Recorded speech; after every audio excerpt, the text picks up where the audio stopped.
Welcome to the channel Excellence, where we strive for excellence. We strive to be one better than what we were yesterday.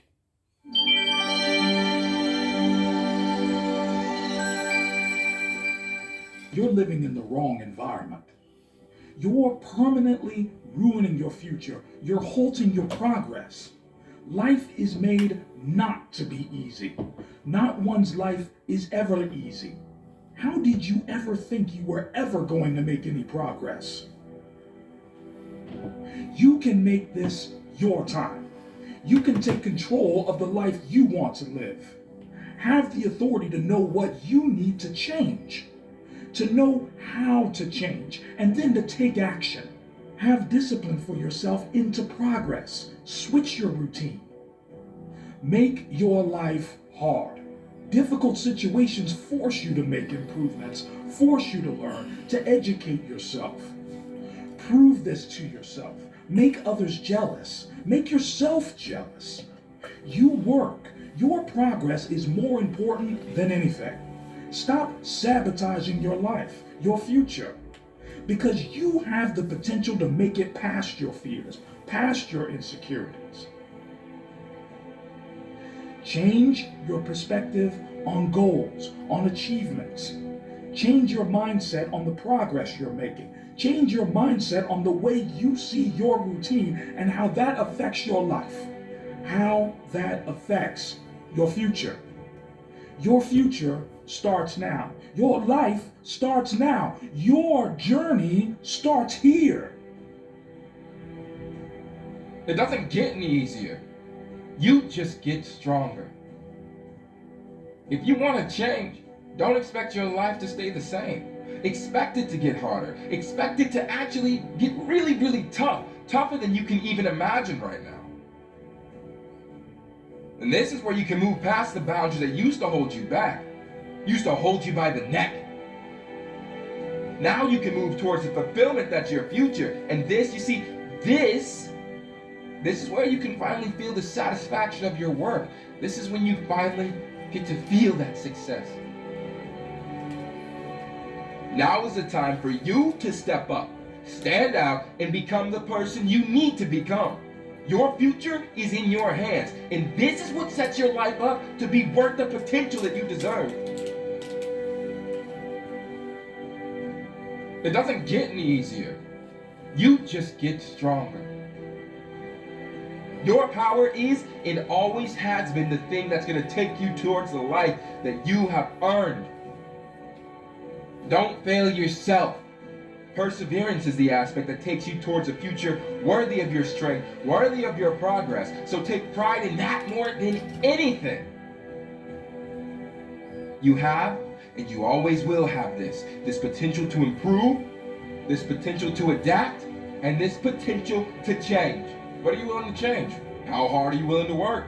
How much do you want to grow? Today I want you to look in the mirror and see yourself. Look yourself in the eyes and see yourself as a warrior. See yourself as the predator, a lion. Your hair is the mane. It's a mane of protection, a mane of wealth, of intimidation. It's a tool. You understand? Your hands are claws, big, powerful claws, heavy and indestructible. See your eyes as piercing and furious and ready to fight. This is how you can see the change, and this is how you can see how much you need to improve. This is the time. Now is the time. So who are you willing to embody? You gonna be weak like a lamb, or you gonna be powerful like the lion I described to you? Make the decision now before it's too late, before the opportunity is already wasted. This, in the mind, is where it all begins. This is where you can properly transform into the person you never thought you could be. This can be your reality. This can be your future. But you gotta want it to happen. So work. Work day in, work day out. Put in the time. See the progress you've made and see how far that gets you, because it's gonna take you far. This is where it all starts. Now you can finally succeed. So take today as the opportunity it is and seize it. This is what you've been working for. Go on and receive that.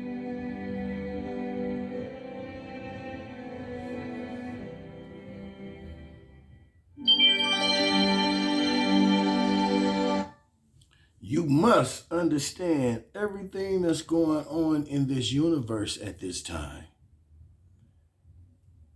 In Ecclesiastics, it says there's a time and a place for everything under the sun. So there's a time and a place that ones must be conscious of what's going on, and that the pyramids are aligned with each other, creating what is called wireless power. That wireless power is connecting you to a divine energy of unconditional love with the satisfaction of eternal life. Ask and you shall receive. Seek and you shall find. You want to take care of yourself. Make it priority. But many of us just stop dead in our tracks. I don't know what to do. You do know what to do. You've got genius in you. Challenge yourself. Push yourself. Make yourself come up with something. Use your imagination. And what you will find is that you know more than you realize that you know. That you're more creative and more resourceful than you realize that you are. And as you do that, the more you do it, the easier it will become. At first, it's going to be a struggle. And after you get into a certain level of consciousness, you will ask yourself, how is it that I didn't see this before? At the level that I'm managing my business now, they say consciousness is what we are. I literally look at myself and say, how is it that I didn't do this before? Why is it that I couldn't see this before? And the reason that I didn't see it before, because I didn't challenge myself. I didn't put myself out here. See, the reason that most of us go through life never discovering our true greatness, literally walking, breathing corpses, the uncommitted life isn't worth living. Here's the big challenge of life. You can have more than you've got because you can become more than you are. And of course, the other side of the coin reads, unless you change how you are, you'll always have what you got. Success is something you attract, not something you pursue. Success is looking for a good place to stay. So instead of going after it, you work on yourself. Personal development. See, the major question to ask on the job is not what are you getting? The major question to ask on the job is what are you becoming? See, the big question is not what am I getting paid here? The big question is what am I becoming here? Because true happiness is not contained in what you get. Happiness is contained in what you become. It's an interesting thing, ladies and gentlemen, that when we put ourselves in a situation where we say we're going to do it, it puts you in another zone where the universe responds to you. When you have that kind of consciousness, see, the universe responds to the man or woman that refuses to be denied, because that is your commitment. That business that you want, that book you want to write, that dream that you have of controlling your destiny, that is yours. That power to create that and to manifest that, that is yours. That's available to you. But you've got to be willing to stand there and face disappointment, not have support, feel lonely, doubt yourself sometimes, be rejected again and again and again, become bankrupt if necessary, again and again and again, and refuse to turn around until life gives it up. That whatever is required, if it means that I die, I remember Paul Robeson, here I stand for, I can do no other. And that's how you must be. The only way it gets better for you is when you get better. Life is like seasons. You cannot change the seasons, but you can change yourself. You can't change the seasons, but you can change yourself. And see, that's how life gets better for you, not by chance, but by change. It means beginning to say and to see and recognize your alignment and oneness with the universe, and that you are a channel for life to express through. And we short-circuit it with anger. We short-circuit it with fear. We short-circuit it with envy. We short-circuit it by being lazy or apathetic or giving up easily. Why? We say, oh, it's too hard, it's too hard. We don't challenge our spirit. Ladies and gentlemen, there's nothing as powerful as the human spirit. You can't destroy it. You can pervert it, but you can't destroy it. I was reading Man's Search for Meaning by Viktor Frankl. What a powerful book. I'm reading it now for the 7th time. And he gives so many graphic examples of the power of the human spirit. Something was said one time, when you take a position, it says, cowardice asks the question, is it safe? Politics asks the question, is it popular? But conscience or commitment asks the question, is it right? And see, most people rather operate from the first two. Is it safe for me to take this position? I remember when I was a state legislator, I saw guys and women who believed in legislation very strongly, but because the Speaker of the House said, we won't go with that, they backed down. And they felt bad about it. They wouldn't take the position because they didn't want the Speaker of the House to be angry at them. They wanted to be all right with all of the rest of our colleagues. See, it takes a great deal of strong courage and commitment on your part to step out a line. Henry David Thoreau says, a man doesn't keep pace with his companions. Perhaps he's listening to the beat of a different drummer. Let him dance to the music that he hears, however measured or far apart. When you are committed, you're dancing to the beat of a different drummer. Don't expect people to understand you. Don't expect it to make sense to anybody why you've got to do this, why you have got to go, why you leave. This is a good job. I'm going. They pay you well. I'm going. You just a few years for retirement. I'm going. Why? I don't understand. You don't have to. I'm going for me. It means taking a stand. Taking a stand for you. It means delivering. It means coming through. Start again. So what? You fell flat on your face. So what? Start again. Learn from the experience and start again. Don't count yourself out. Don't sentence yourself to a lifetime of being miserable, a lifetime of being broke, a lifetime of being unhealthy, a lifetime of being in a relationship that is no longer fulfilling to you. A lifetime of working on a job that does not bring you satisfaction, that's not giving you the creative urge that you need and that got to have in your life that stimulates you. Don't sentence yourself like that. You are a human being. Don't volunteer your life that way. Your life has too much value to the universe. You've got something to contribute. You've got something to give. Take full responsibility for what happens to you. It's one of the highest forms of human maturity, accepting full responsibility. It's the day you know you've passed from childhood to adulthood, the day you accept full responsibility. Spiritual self-reflection, to understand who you are and why you are here. And when you understand the depths of that, and you allow yourself to tap into the space of that which is the force, the universal energy, the divine flow. And you do that with a sense of authenticity that only you can, that only your energy can bring. You become untouchable in whatever it is you choose to do. You lose your power when you try to take control of somebody else's energy, because you have no power in any energy field other than that which is your own. And your real job in life is to figure out, how do you master your field? How do you do that? By consistently choosing love, by living in the space of gratitude, and knowing that that power that you feel from time to time comes from a source that is greater than yourself. When you realize how fast time is going, it should bring a sense of urgency, a sense of focus. Your assignment has an expiration date.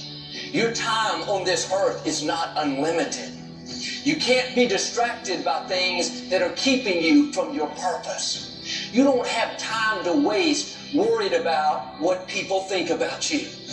Your time is too valuable to respond to every critic, every negative comment, try to convince people that you really are okay. Those are distractions. Everyone is not going to like you. Everyone's not going to accept you. Quit trying to convince someone to understand you that's determined to misunderstand you. Some people don't want to be for you, and that's okay. You don't need them to fulfill your destiny. But the enemy would love for us to spend time and energy trying to win someone over that's never going to be won over. You have to set your face. The people that need to be for you will be for you. God has already lined up the right people. People that will celebrate you. People that will cheer you on. People that stick with you through thick and thin. But too often, we're trying to convince people to be our friend, convince them to spend time with us. But if someone doesn't see the gift that you are, if they don't recognize your talents, value your friendship, do yourself a favor and move on. No offense, but they are not a part of your destiny. You don't have to play up to people, let them manipulate you, hope that they call. Maybe they'll include you in their group. Oh, the people God has for you don't have to be talked into liking you. You won't be able to keep them away. They'll light up when you walk in the room. They can't wait to spend time with you. They'll go out of their way to do you favors. Now, don't waste another minute trying to convince someone to like you, to call you, to come see you. If you have to talk them into it, they are not for you. They are a distraction.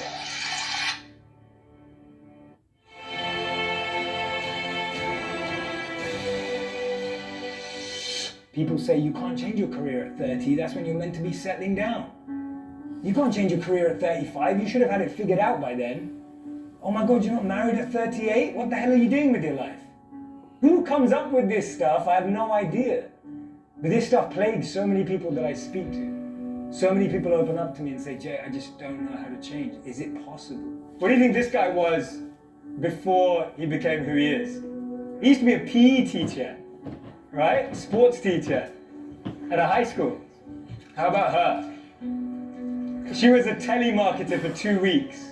How about her? She applied to be a funeral director. It's incredible. What happens in society is that we're clouded by the noise of family expectations, the noise of our parents, the noise of our brothers and sisters' expectations. I grew up in a family where you could either be a doctor, a lawyer, or a failure, right? Those were my 3 options. Anything else would just count me as a failure. I would have failed. So basically I failed, right? I'm standing up here in front of you all as a failure. I lived as a monk for 3 years. I committed career suicide. I turned down 2 amazing corporate job offers when I graduated from business school. I shaved my hair, I wore robes, and lived out of a gym locker for 3 years. And I did that because I thought I was going to do something meaningful, help impact the world. And it was one of the best experiences of my life. But more than becoming a monk, what that trained me to do was drop out with the rules. People told me, if you come back in 3 years, you never get a job. They told me, if you become a monk, people are going to think you're weird forever. No girl's ever going to talk to you. People told me, they were like, well, when you come back to real life, like, will you even be able to talk English? Like, people were just really weirded out. I'm just like, okay, I think monks speak English. And there was so much different noise that I was hearing when I made that decision. And the funny thing is, from having not been a monk for 4 years now, I'm in one of the most incredible periods of my life that I could ever have asked for. And so much of that is based on the fact that I decided to do something different. So many of the times our expectations are driving us in a certain scenario. We focus so much on life in what we want to be as opposed to who we want to be. Because we've always been told that life and jobs and careers are like boxes and containers.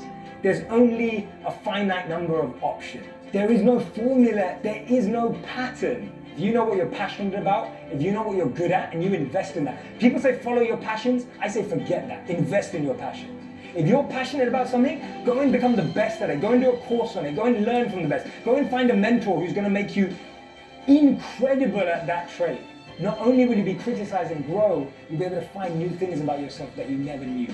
Don't trade who you are for who you think the world needs, because the world needs you to be you, and I mean that.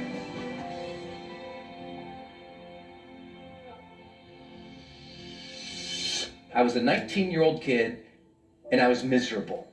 I was in love with my high school sweetheart. We were that couple that was really annoying. So we went to school together. We signed up for classes together. We shared a U-Haul on the way to school together. We lived in the same dorm together. We walked to class. We walked to breakfast in the morning and walked to class together. I mean, we were just joined at the hip, and we were completely crazy infatuated in love. And then halfway through the first year of college, she discovered beer and other boys on the same night, and she cheated. I completely fell apart. I stopped going to class. I barely ate anything, certainly nothing healthy. I stopped studying. I just stopped caring about the world. Literally couldn't get out of bed. And I never thought about it until years later. Reading changed my life, because I was still reading. There's one thing that's brought me through everything.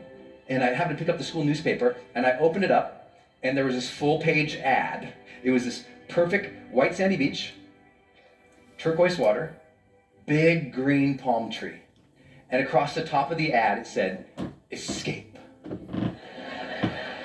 Students needed for summertime jobs in the Dominican Republic." So I escaped. I went down there, and one night, my friend Kevin and I, we hopped into a car after dropping off a client. So we're going down this road 85 miles an hour in this car, and the windows were open and the air was coming in. That amazing humid, if you've been in the Caribbean, that just gorgeous, amazing humid air is coming in. And then we came upon a corner. We take that corner 85 miles an hour, and that corner became the turning point that put my feet on this stage for you today. Kevin grabs the wheel, he goes, "Hold on!" And I brace.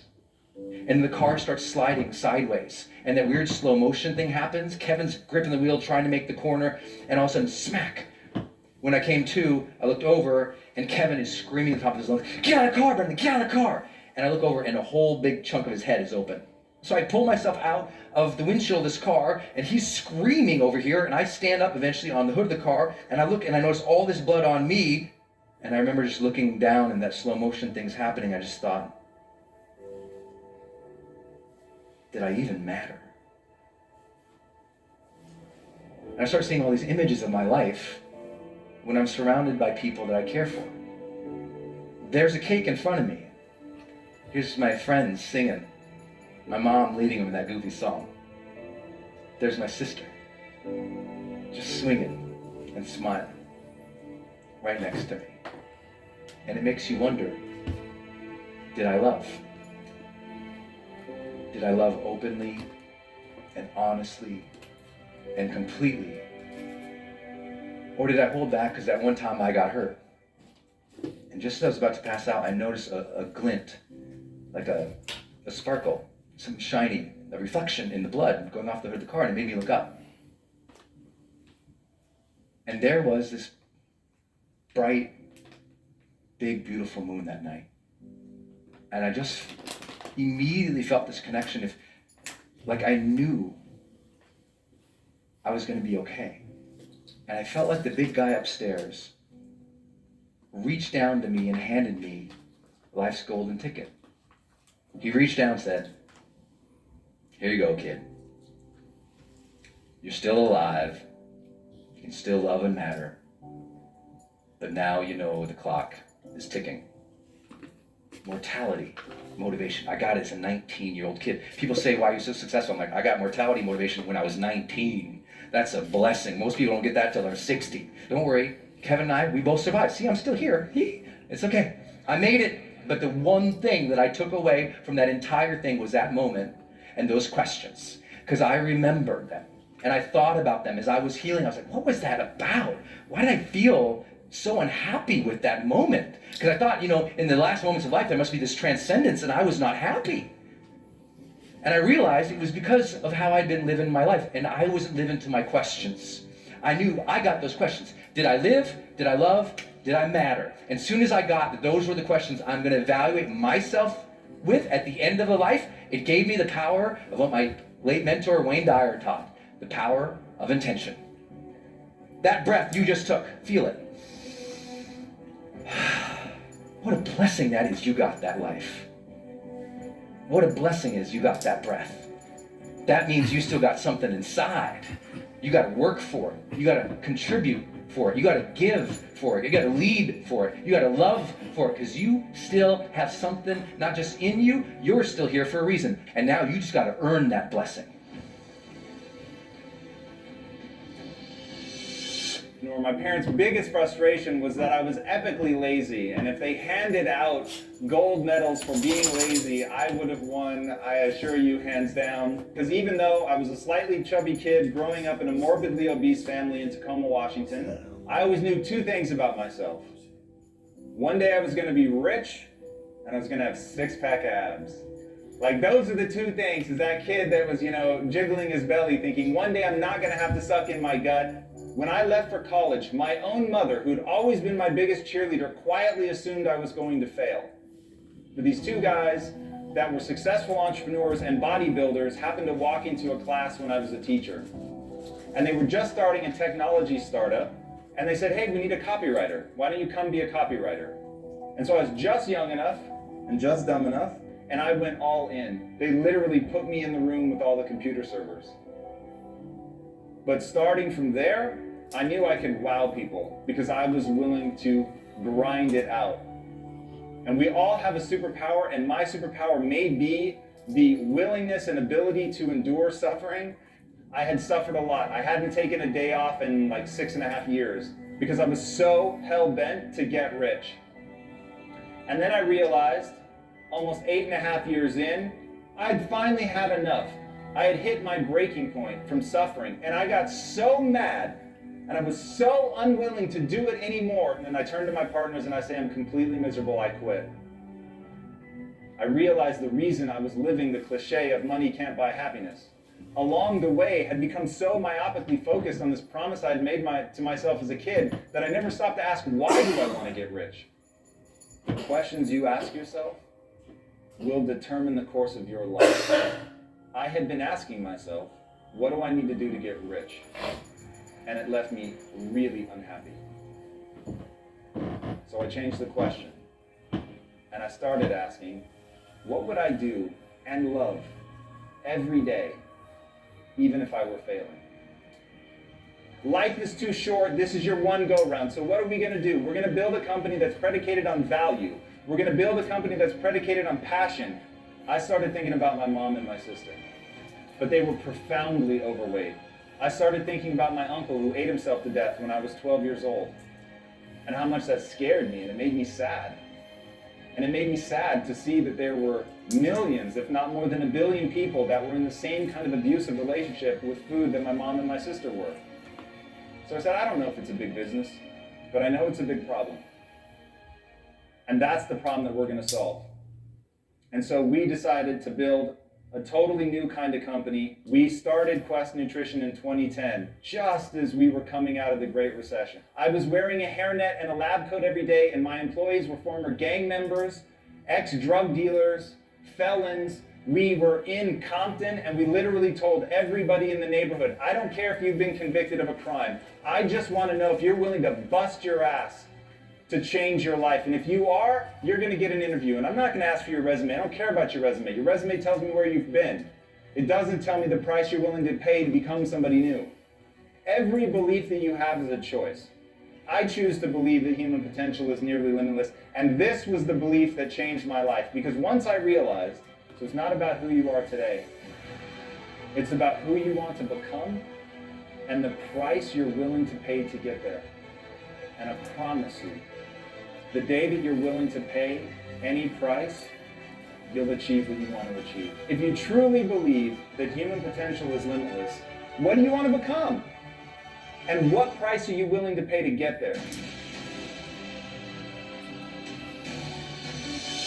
Gives you better sex, increases your good cholesterol, gives you more friends, gives you more meaning, engagement, life satisfaction, and happiness.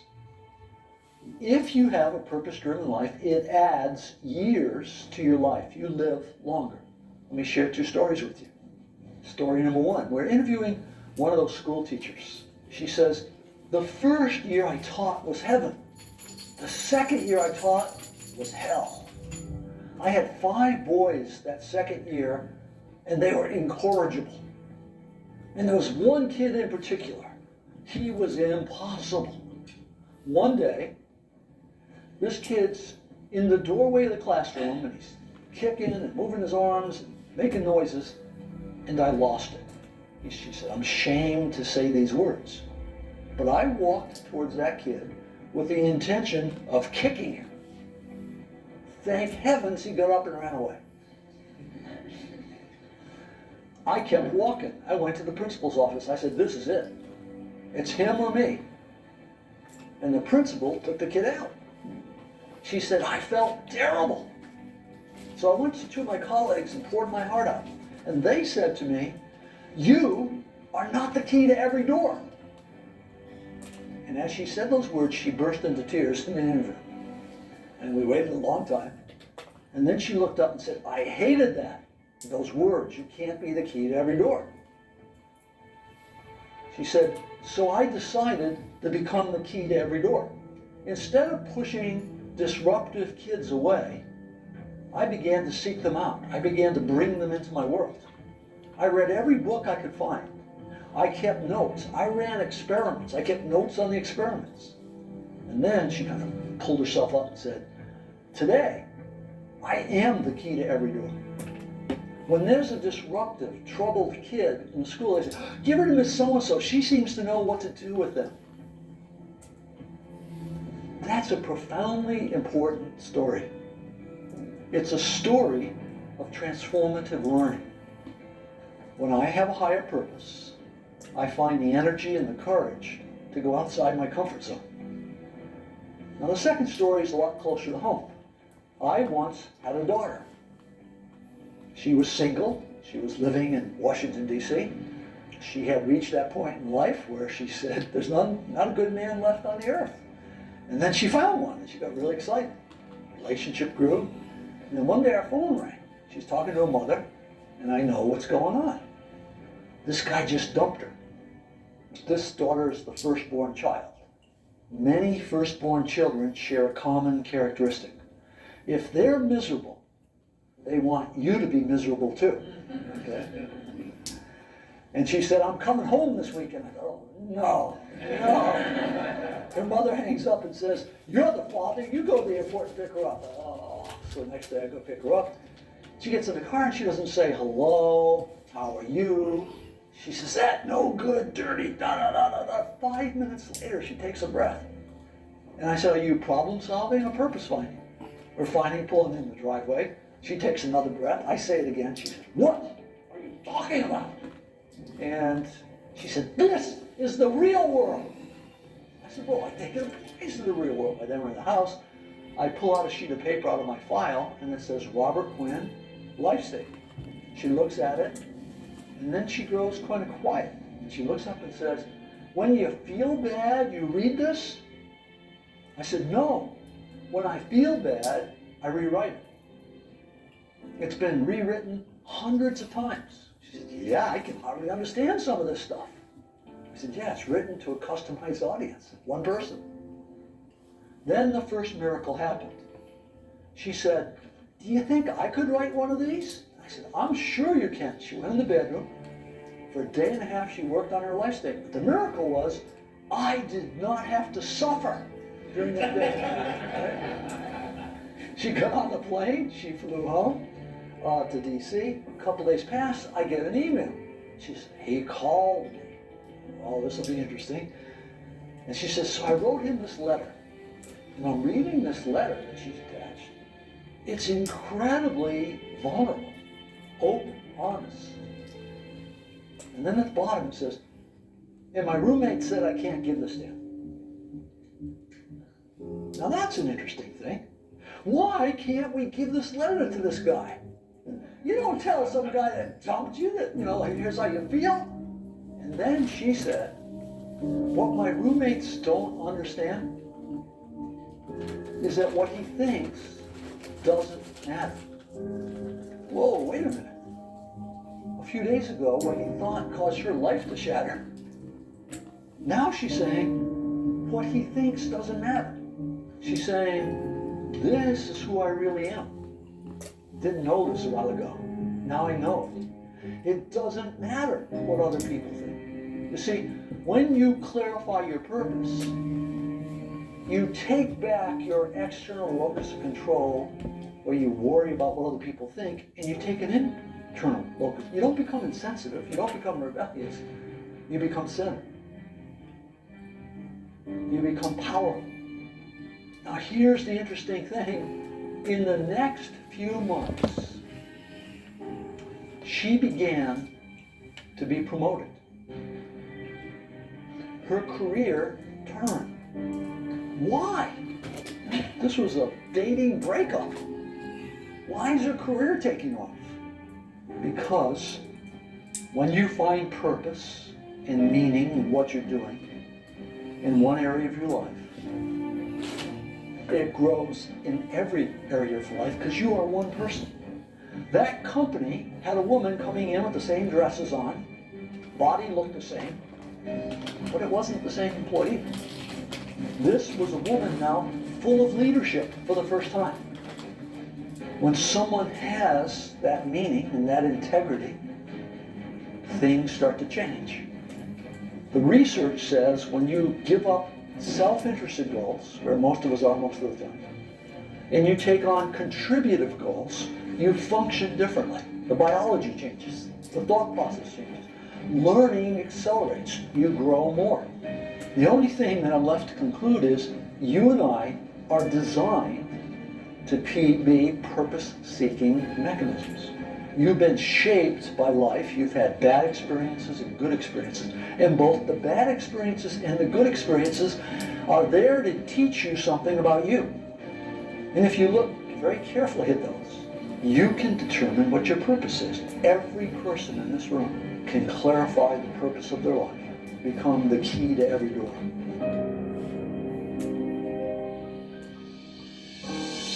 Mike screamed, "Grenade out!" and jumped on it, and boom!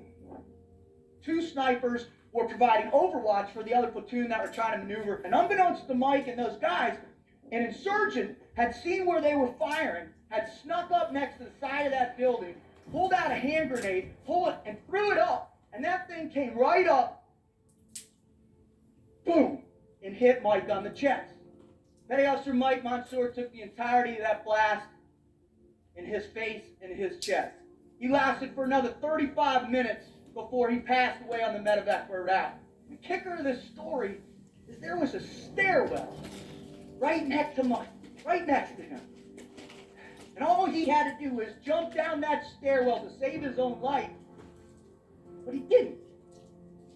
He turned and jumped on the grenade, sacrificing himself so his 2 brothers could both go home and hug their wives, kiss their children, and fight another day. I want you to think to yourself, what would you do?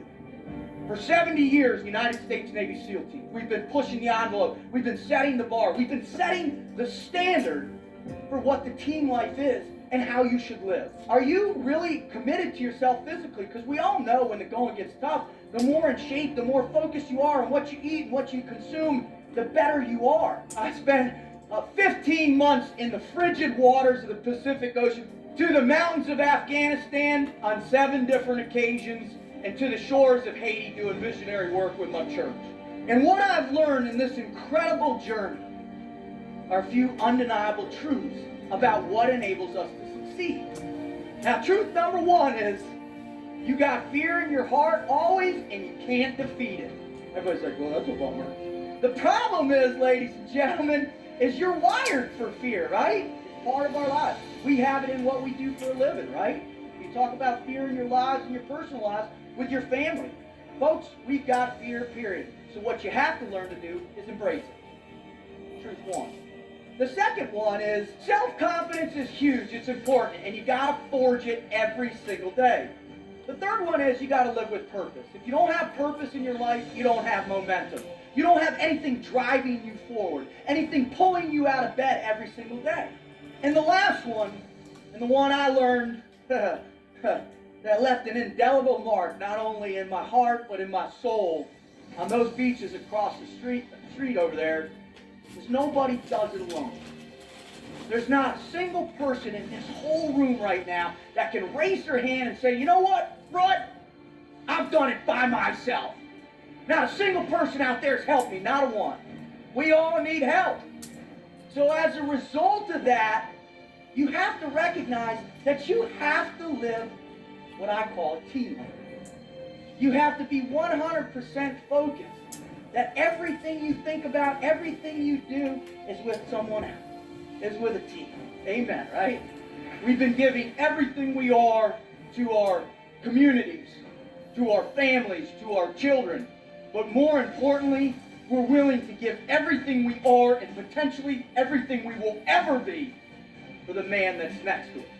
This is the team life.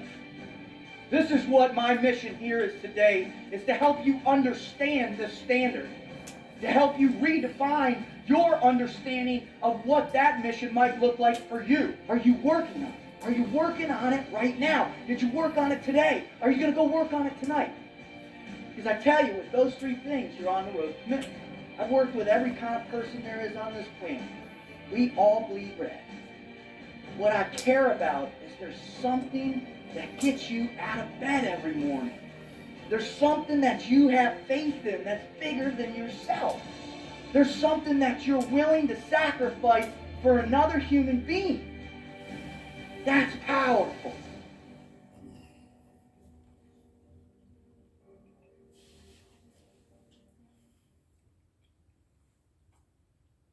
At some point in our life, we got to ask ourselves, what are we willing to sacrifice for one another? What are we willing to give up? What type of unconditional love do we have for one another? Love is not an emotion. It's not a feeling. It's not sex. It's only a commitment to do right and do right by one another. The time has come where we must commit to show unconditional love to one another. This is a new world order now. It is truly an honor to work with the greatest motivation speakers alive. Eric Thomas, Les Brown, Oprah Winfrey, and many, many more. Because we are all doing the work of God. We work for the same person, the author, governor, creator, almighty, internal, and incomprehensible. We're all doing the work to try to make this world a better place for all of us to live in.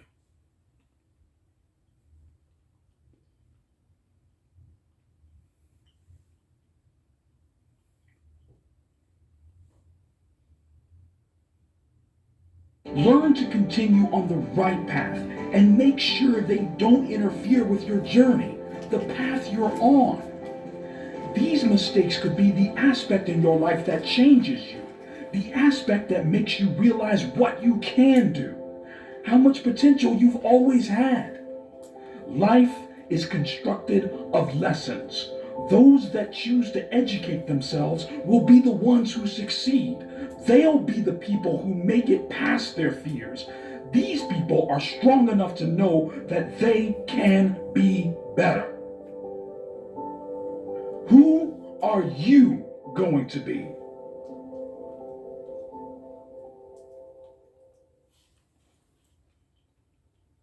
It's not a... Be conscious that you are one of the ones that can be better. A lot of people out there do not think that they can be better than what they are now.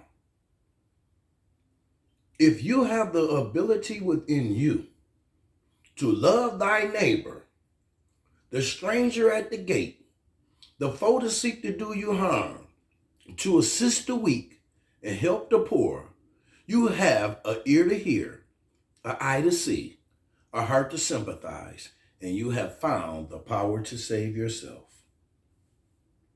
about having time. It's about making time. Who are you making excuses for? Yourself? Why are you fooling yourself? What good is that ever doing? The only thing here to make you better is to succeed, to make time to grow your potential, to make progress. Take action, positive action, action that pushes you forward into a successful future. Push you away from the life full of laziness and full of fear, pulling you to move faster, move forward, to be better and become a better person. Change your actions. Change your mindset. Transform your life. Stop making excuses, pushing toward a false sense of security where no progress is ever made, where you're waiting for something to happen but it never does. Why? Because you never actually took any action in the first place. Change that. Make what you want a reality. To do this, you need to take the right action. Sweat, struggle, and work for it. Then work harder. Be the person you need to be to make the future you want to live in. Stop watching the clock. Instead, do what the clock is doing. Just keep going. When it hurts, just keep going. When you fail, just keep going. And when you fall, just keep going. When you want to give up, just keep going. When your luck is done, just keep going. Don't stop, just keep going. Don't wait, just keep going. No matter what, keep moving. Stopping is for quitters. If you lose, it's okay, as long as you keep going and as long as you keep moving. But if you lose and you stop, then you have failed. You're relentless, you will push farther than before, climb higher and climb to heights you've not seen, because progress is progress. It doesn't matter if you move forward 10% or 0.01%, as long as you've moved forward. As long as you do this day in and day out, because above everything else, consistency is key. If you consistently take small steps, one day you're going to look back and see just how far you've come. You know, I always see those guys who come into the gym and they work intensely for just 1 3-hour session, and then I never see him again. I see the guy getting up at 4 a.m. for a week, and then he never does it again. But the guy who trains 1 hour a day consistently all year beats the other guys. The guy who wakes up at 6 a.m. every morning consistently beats the other guy. It's about consistency, consistently moving forward. Little steps every day over the year, it's going to add up. Small moves in the direction of your goal every day are going to add up. Soon, you're going to be where you want to be, but you must keep moving forward. You can't stop and you can't stand still. You got to keep pushing and you got to keep going, and you have to be the clock. You're always running, you are always consistent, and you're constant. You're not a quitter. You're not a stopper. You're a winner because you never give up. You will succeed because you're moving in the right direction. If not me, who? If not me, who? I will get to the top. You will not stop me. No one can. I have an unconquerable will. Nothing can get in my way. Nothing can stop me from moving forward. History will remember my name. I will show you who I am. When you look at successful people, do you think, why not me? Why can't I be like them? Why can't I have what they have? If they can do it, I can do it. Well, then go for it. This is your time to shine. Greatness is not a God-given talent given to only a handful of people. Greatness is something that we all share, something that we are all born with. You just haven't been told that you are great. Somehow, deep down, you believe you are not special, that greatness is for the people on the TV. But this is not true. You just haven't been told that you are great. You can be whatever you decide you want to be. It's not for anyone else to decide but you. The only thing you need is a belief in yourself. You are great. Earn your respect. Stop expecting it. People automatically think they deserve respect, but nobody owes you anything. You are not owed respect. You let your ego get in the way when you expect respect. Go into a situation with no expectations. Earning respect is a hard thing because you may work so hard that you deserve respect, but you may still not receive it. Work with no expectations. The most important person you must gain respect from is yourself. Self-respect. When you value yourself, you will seek the respect of others less and less. You will require compliments less and less. Think about your life. What's the favorite lesson you've ever learned? What is your biggest achievement you've ever accomplished? And then, what is your greatest success? I want you to think about it. Think about how you got there. Where you needed to be in order to get there. In order for you to make that kind of progress. What challenges did you have to pass? What limits did you have to crush? What hurdles did you have to overcome? Now I want you to think about that satisfaction that overcame you when you accomplished these things. How did you feel? And how do you need to feel right now? Feel like you have the opportunity to repeat those actions that you once did, because let me tell you right now, you do. Make the progress now. Make your progress for the better, for you to make more progress. You have that potential. Now go ahead and spark your success and spark your inspiration. That inspiration, it fuels the progress that you need to make. Use the tools you have. Use your tools, because no one can do it like you can, all right? Use this inspiration while you have the opening. Stop living in the past. Start thinking about your future. The future where you can succeed. That future is actually happening around you right now. So take control of your future now by living in the present. Living for now. Because that, at the end of the day, is the only thing that matters. Boost your life. Make your life. And live your life.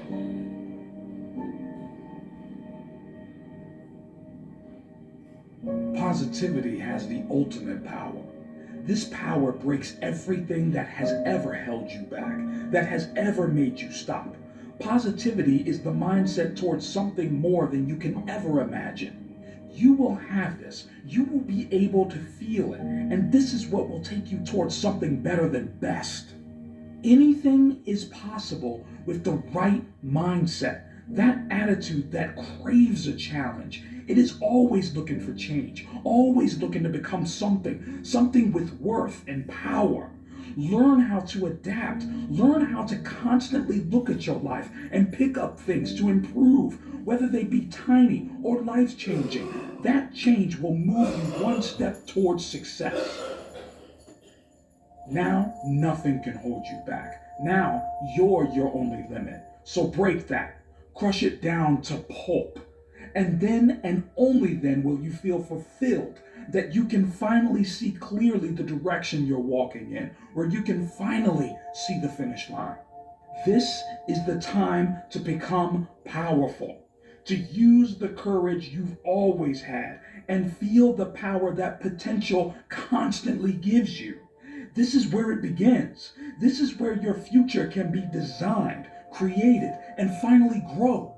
This will be the most important thing you will do. Self-determination is fine, but it needs to be fueled by self-control. Determination has no value without control. Take control and grasp the aspect you want to change. Take the time to analyze which parts make you happy and the others that make you sad. Use your control to take control of the negative aspects. Then your determination can work to change these aspects. Be determined, but have the control to move away and admire the progress you've made. Give yourself the time to know where and how to stop in order to make yourself happy. You need to remember there is a finish line, a different one for each of us. And remember that it's not anyone else's journey. You're making the transition for you.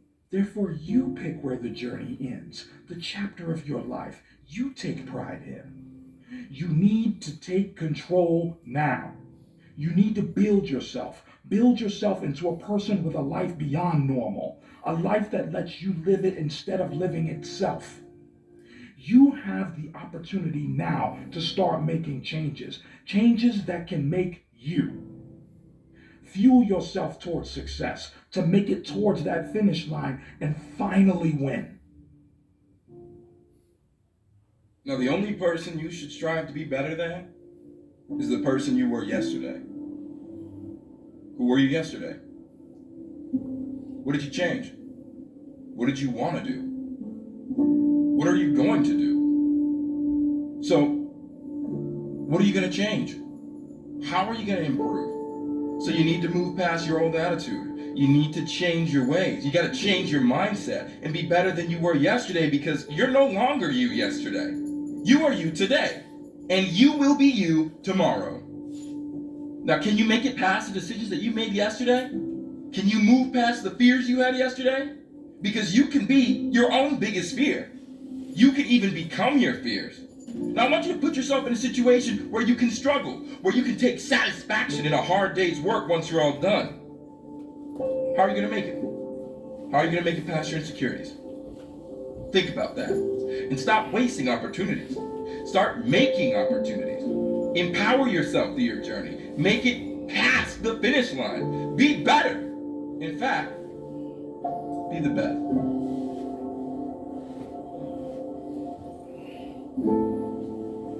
Without a plan, you're going to stay right where you are. It's time for you to make a move. Write the rules. Be your own director. Take the power. So what's your plan? How are you willing to change? What is it that you're going to do to make a difference? Make today different than it was yesterday? What actions are you willing to take? Because these are going to be very, very dependent on your attitude. And with that being said, use that to your advantage. Become what it is you want to be. So write that plan and move. In fact, I want you to run. Go ahead and run towards your goals. Run towards the dreams you want to see come true. Start making habits. Have an addiction of constantly improving. Have an addiction that analyzes what's good and seeing the things that you got to change to get ahead in the game. Start to take some action and make these changes. In fact, become these changes and be honest with yourself and be honest with the journey you're on, because let me tell you, it's not going to be easy. But what you can do is pick a path and start walking. You have the potential. And let me tell you, you have all the tools. You got every single opportunity that you're going to need. All you got to do is make that first step and follow the plan. Everything might not go according to your plan, but that's okay. That's all part of it. Take that next step, because that plan is going to lead you somewhere, and that somewhere is towards success. Write your own rules. Make this a life worth the time you put in, and be the manager of your own life. Don't have anyone else have to do that for you. Sure, it's good to have other people around, but you need to be the ultimate manager of your life. You need to be the one who is most concerned with where you're going. Become that person that you know you can be. Take this journey and embrace every step of progress that you've made along the way, and the ones that are coming still.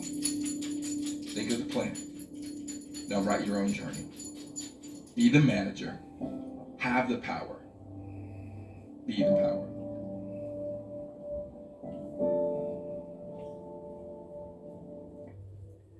But then we ask ourselves, what is power? Power is a thought directed by the force. You must keep in mind that the thoughts is the cause of it all, but yet they have no cause. Your thinking, reasoning, willing, and understanding, you must take control over. You're ready? You're at the starting line. and you're more than ready to run. Ready to win. And now is not the time to panic, and it is not the time to give up. So you gotta stop holding yourself back because you're ready. And you have to believe that. You can make it past this. So are you too scared because of the obstacles? The doubts?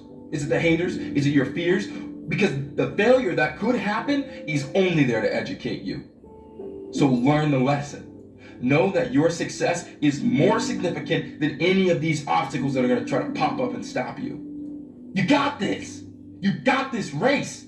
So are you going to run forward or are you going to run away? Because let me tell you, you're not a coward. You have the energy and you have the momentum and the force to push you forward, to push yourself forward onto the sand. So I want you to run, and I want you to run so fast that you prove it to yourself, because you got to know that you can do this and appreciate every step of progress that you're making along the way. You got this. And you have this opportunity, so don't waste it. Stop wasting your time waiting for someone else to come and carry you when you know you can walk, when you know that you can run all by yourself. Rely on your own power and become your own power. Success is your finish line. The race is now, so run. Stop counting the days you have left. Life should never be a countdown. Life is a place constructed on you succeeding, on you becoming, on you having and being someone that you're proud of. Your potential is endless. And there's one thing you can do, and that's succeeding. And in order for you to succeed, you're gonna have to work. You need to craft. And in order to succeed, you're gonna have to sweat. That's just part of it. So take pride in any work you do and feel the satisfaction you feel once you've made it. This journey has taken off. You're on the path. Feel the ground underneath your feet every step. Feel your heart pounding in your chest. And I want you to feel the adrenaline that's flowing through your veins. Because this feeling, that's your potential. This potential is your success. This potential is your time. So take action. Move those feet, spark your creativity, and spark the power you have on the inside of you. And use the power you have. Use this to be who you need to become. Who do you need to be? You. Just you. You, but working 10 times harder. You need to see this as your belief, the mindset. This is the mindset that you're going to be committed to having. This is the mindset you have to improve your well-being, and to improve your life.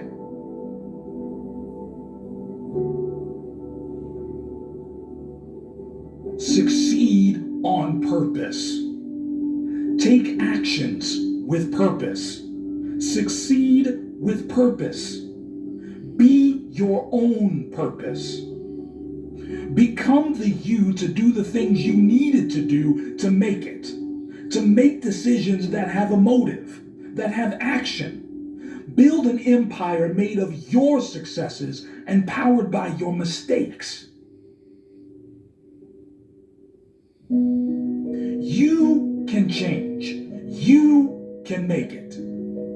Make your decisions with the action to move past your fears, to make it past the convention of your life.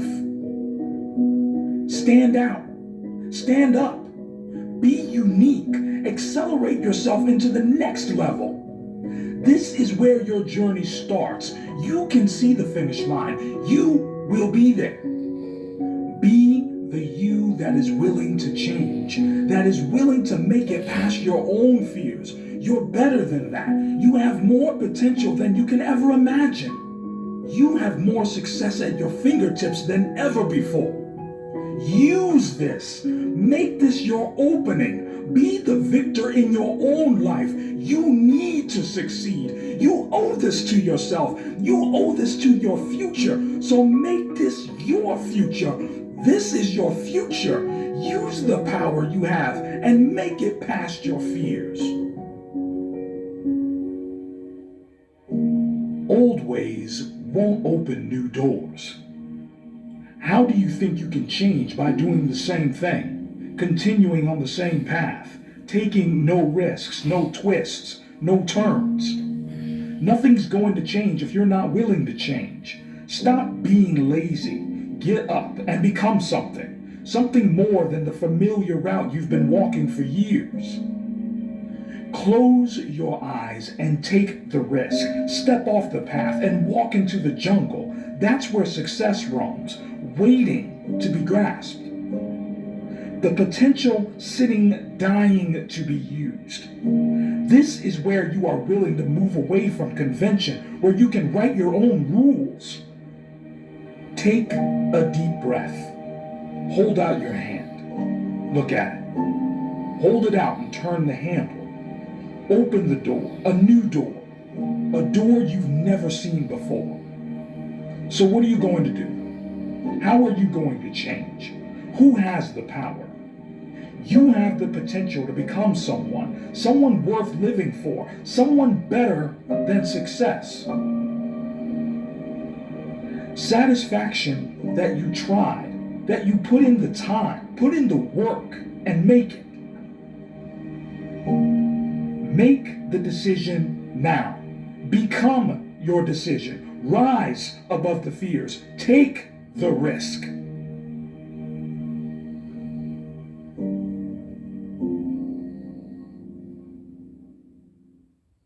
Now, if you wait, all that's going to happen is you get older. Because time is always going to pass, and you're always going to move away. You're going to wait for something to happen. It's going to set you behind on the time you do have. You're going to wind up at the back of the race, and you're going to wind up in last place. And that's not where you want to be. That's not even where you need to be. You need to be standing side by side with your future self. You need to be sleeping at night, knowing that you tried your best, and waking up every morning with a desire to adapt, with the desire to change. Success can only occur if you put in the work. If your progress comes first, this power can take you towards a life more than normal. Stand out today. Be different. Become something different. Stop lying to yourself and stand up and become something with worth, something with more than you've ever been. Your goals that you set for yourself, that's your power. Your ambition is your power. Having time is so powerful. You are powerful. Set out what you believe in. Lay out the power you have. Actually, lay out the power that you have always had. More than worthy, because you're more than worthy. You have this power to become something better than ordinary. Your progress never stops, because the show always will go on. With or without you, life still continues. The world spins and time still passes. This is your opportunity. An opportunity to be the person that you need to be, to become someone successful and to make progress. Your respect is worth something. It's worth your future, and it's worth the discipline. This opening that you have is so special. So take it. Use this, become this, and have this. Your power can take you, put you on your path to your success, to the place where you succeed, where you can become more than just ordinary. So see what you've learned, how much you've gained. See how far you've moved forward, and use this to take every single second for granted. This is what's going to make your future, and this is what gives you the power to have success. Turn around and see the other side of your story. See the page where you're the star, where you have the power and success you dreamed of having. Imagine that future. Meditate on it. Use this potential to drag you towards the next level. This is the level where things can really change for you, where your life can properly become something, where you can watch yourself succeed. See yourself as more than you are. See yourself as a vessel where you can succeed. Respect your journey, and soon you'll see how much progress you can and will make. You'll feel the satisfaction of living in a world where you've made it past your fears, and where you've moved towards a future worth the time, the work, and the effort that you've put in. It doesn't get any easier. You just get stronger. If you want to change, don't expect your life to stay the same.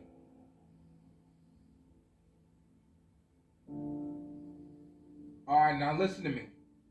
Don't let yourself be held back by all your problems. Instead, I want you to let your ambitions push you forward. Forward is the only direction that you know. This is the direction that transforms your future into a place worth the work that you've been putting in and day out. Now is the time to take this opening as your future. This opportunity in front of you will be your future. The future that you have and will always have. You have the control. You have the power to change your life for the better.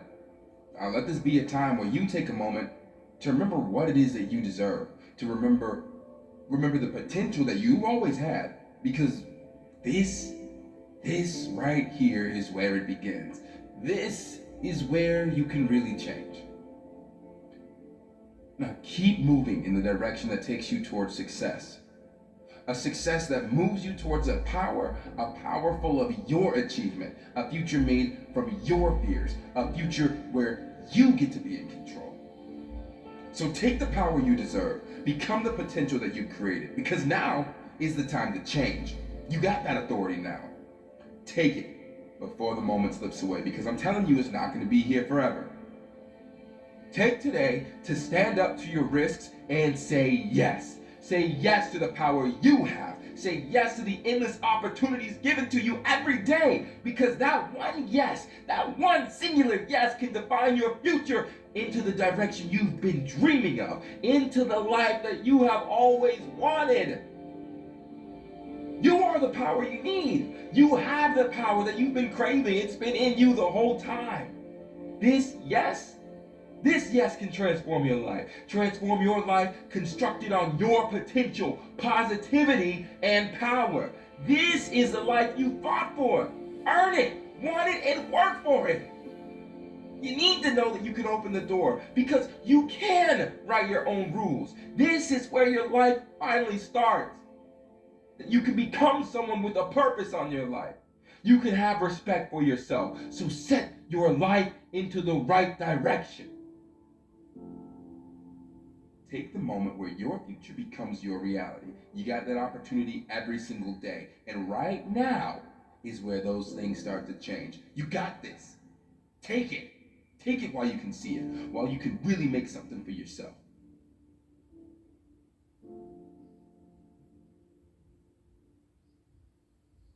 Because you know that now is where it really begins. This is the time for you to shape your life into the one you always wanted, the life that you need to have. Take this as an opening and use it as an opening to become someone worthy of the work that you are putting in and day out. Because you're worth it.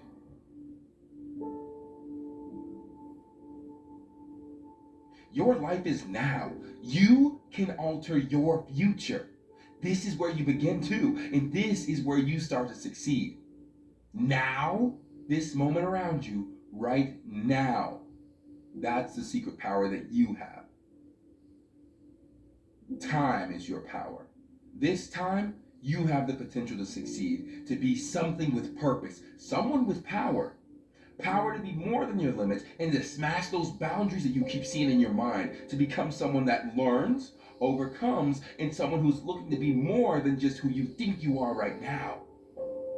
Don't be afraid to step up to your fears. Don't be afraid to even become your fears. Take this opportunity now to be worthy of the success you want, to be the person that you admire, someone who takes extra steps to be more than they could ever imagine, those extra steps, putting in those extra hours.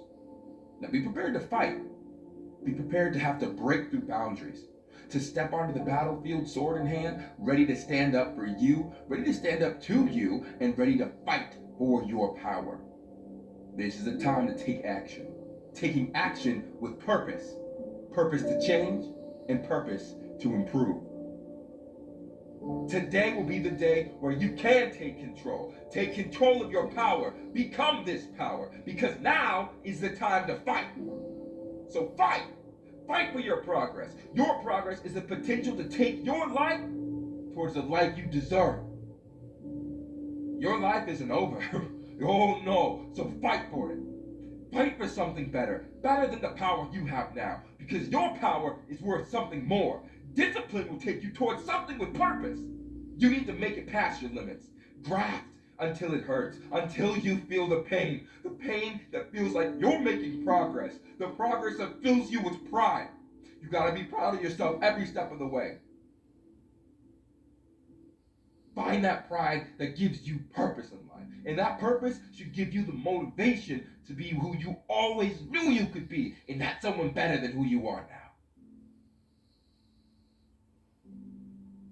This is the time for you to step up for yourself. Because this is an opportunity where you can better yourself into the direction that you've been deserving this whole time. The one you've been dreaming of all your life. The direction where you progress into a world where you can really see the change you've been craving. Today is given to you as an opportunity. Today might be bad, but let me tell you what. They don't last. They never even start. Today can and has the potential to be incredible. Do you know that? Do you know that today has the potential still to be incredible? Right now is the time to make today happen, no matter the circumstances. Because today can define you. Today could be the day you need to be defined into a stronger person. This strength on the inside of you, man, this is what lasts. This is your legacy. The legacy that pushes you into the right direction. And let me tell you, that direction is always going to be forward. Because forward towards a future with a purpose is one that's constantly achieving and constantly looking to be better. So become the person that you admire. Find out who that is, become that person. Who is it you admire? Follow them, watch them, see how they operate. You become what you observe. So start to become that person that you were always meant to be. I'm not saying be someone else, I'm saying find out what about them speaks to something in you. So know that this is going to change you. And this over here, this bad habits are what's going to be left behind. Tough times are going to be inevitable. There will always be there. But you, my friend, you're going to be one step ahead of them. Always. Think about your life. What's the favorite lesson you've ever learned? What is your biggest achievement you've ever accomplished? And then, what is your greatest success? I want you to think about it. Think about how you got there. Where you needed to be in order to get there. In order for you to make that kind of progress. What challenges did you have to pass? What limits did you have to crush? What hurdles did you have to overcome? Now I want you to think about that satisfaction that overcame you when you accomplished these things. How did you feel?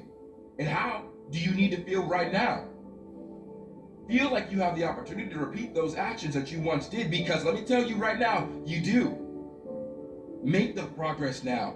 Make your progress for the better, for you to make more progress. You have that potential. Now go ahead and spark your success and spark your inspiration. That inspiration, it fuels the progress that you need to make.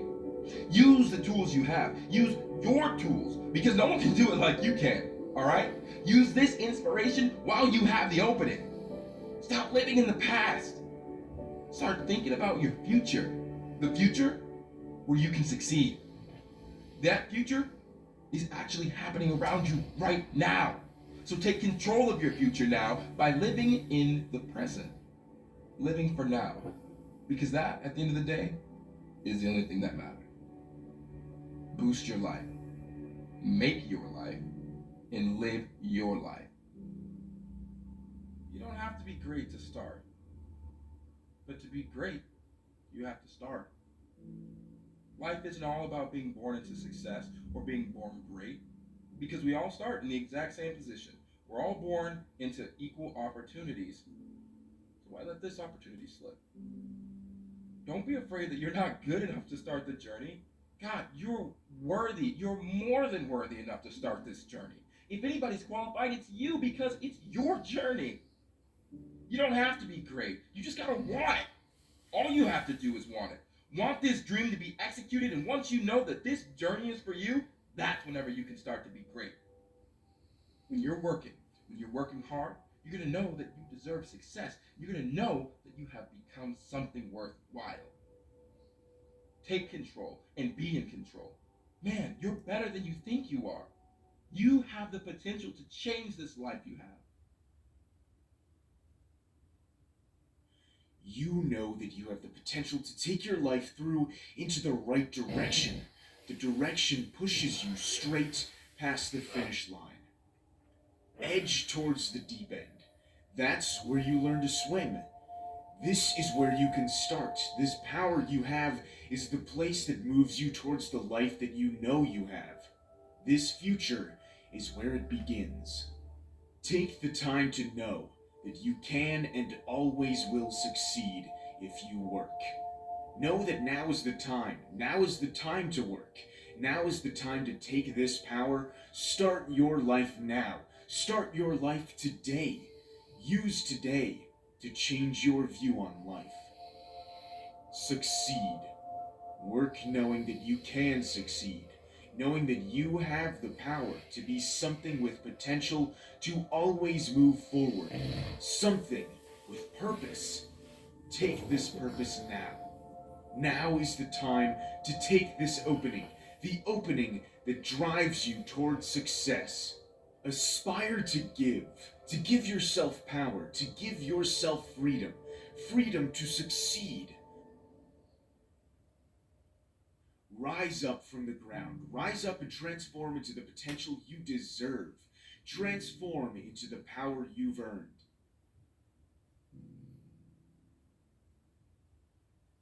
What are transforming into? A snake, a panther, a tiger, a lion. Predators. Predators that take control.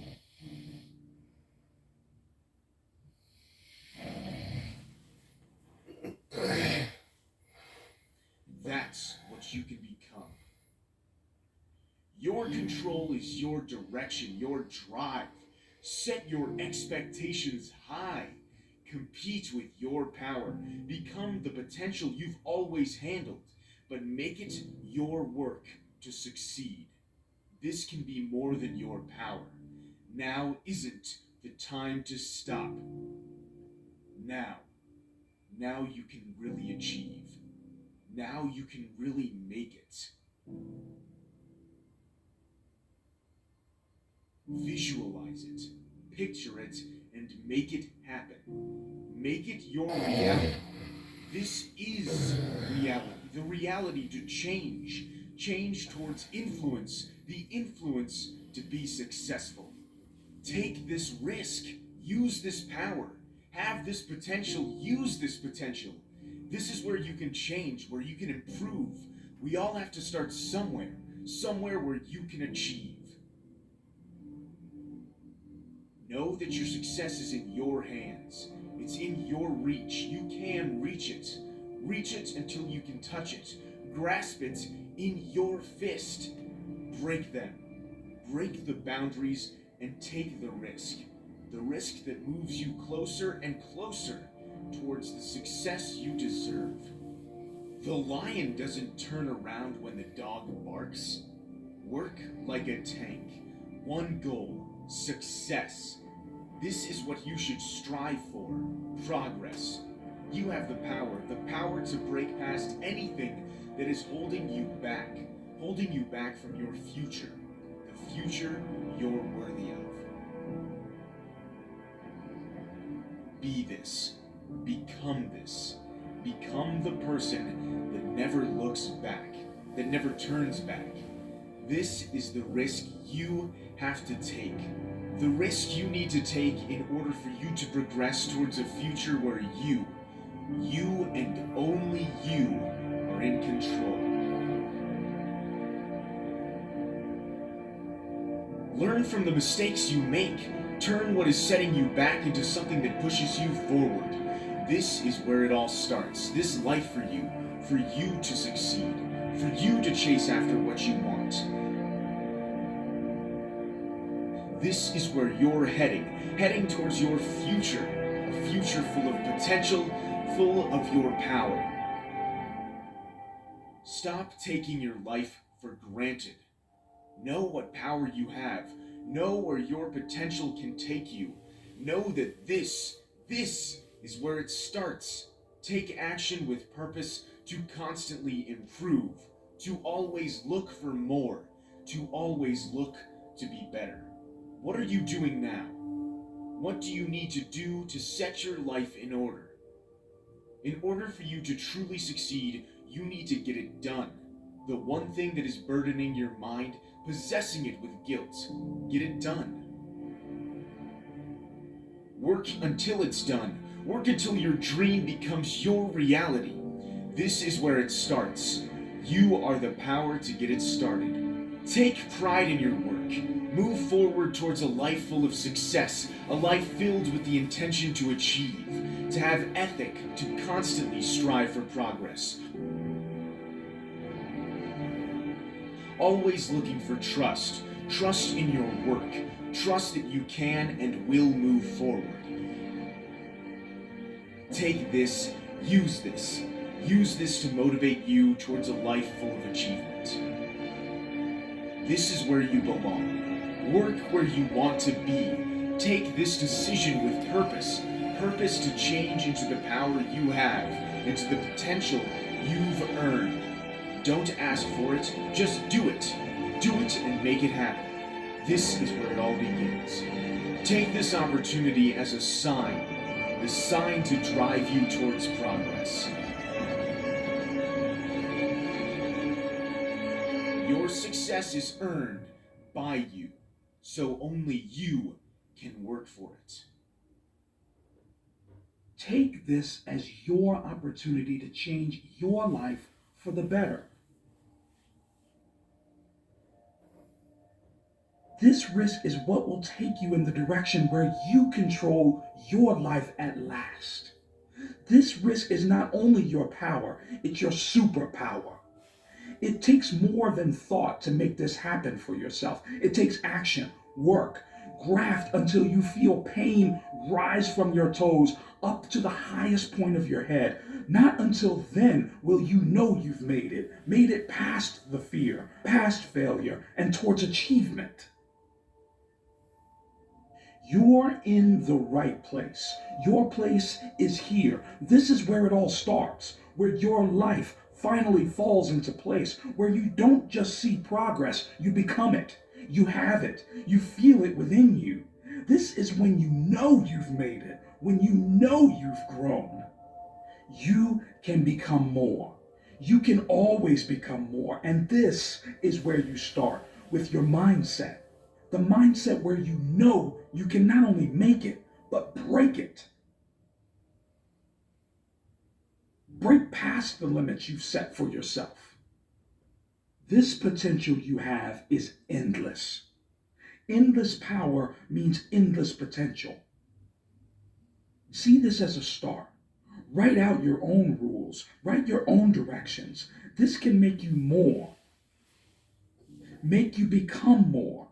This is now. It's always been now. There is no reason why you are not successful. We live in the most advanced civilization ever to exist. We have every piece of information at our fingertips. A device that fits in our hand. You want to know how to cook? Search it on YouTube. You want to get into investing? Search it on Google. There are no excuses now. If you are not successful today, then you can only blame yourself. Blame yourself for the things you didn't do yesterday. We live in the information age. We have so much of it that we can be paralyzed by too much information and could stop us from pursuing our dreams. Your job is to use the right information. Discard anything that doesn't help. The only thing missing now is energy and passion. It's hard to find passionate people. They don't shout out loud. They work in silence because it's the work that drives their passion. It's about the process, not the recognition. It's about the long nights, not the partying. It's the results that get them up, not the money. It's their integrity, not how quickly they can sell out.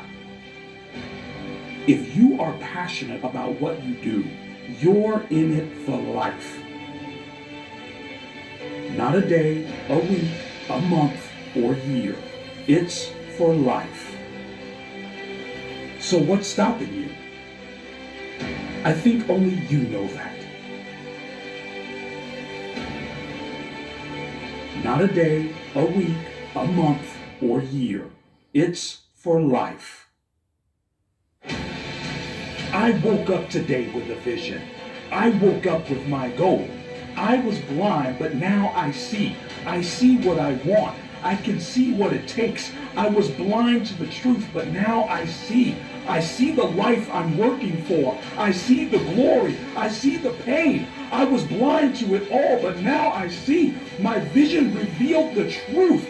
I'm no longer in the dark. I see the path I need to take. I see what is for the taking. I was blind, but now I see. I see success. I see riches. I see fame. I see good times. I see recognition. I see my name in lights. I see the best version of myself. I was blind, but now I see. I see the truth. Because I was blind to my potential, but now I can see. I can see it.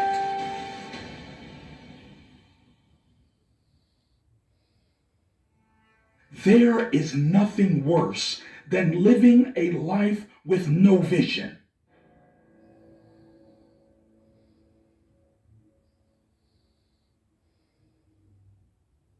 Nothing to inspire you, nothing to drive you, nothing to succeed for. You must have a vision. You must have a reason. They asked the blind person, what is the worst thing about not being able to see? They replied, the only thing worse than being blind is having sight, but no vision. Live your life like you are the hero in your own movie. When you die, you get to go to the movies and you are shown your life as a movie. Will you enjoy it or would you hate it? Living as if you're the hero in your own movie gives a third-person perspective on your life. It can make you think about your decision more clearly and think, will this improve my life or not?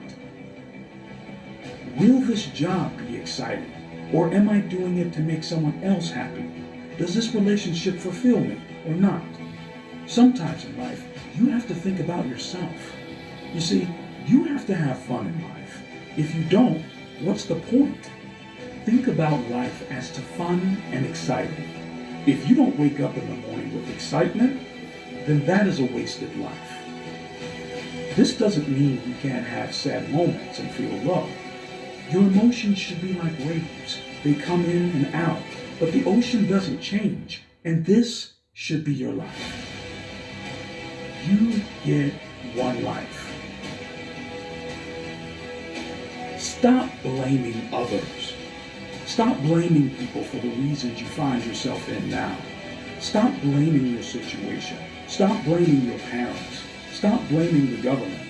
Stop blaming your genetic. Stop blaming your finances. Stop blaming your past. Claw yourself back into the light. Stop blaming everybody else. The only person you can truly blame is you, because you are the only person who can get yourself out of it. Live life a victor, not a victim. You might even be right. You might be poor because of your parents or broken because of your relationship you were in. But what does blaming people or society do for you?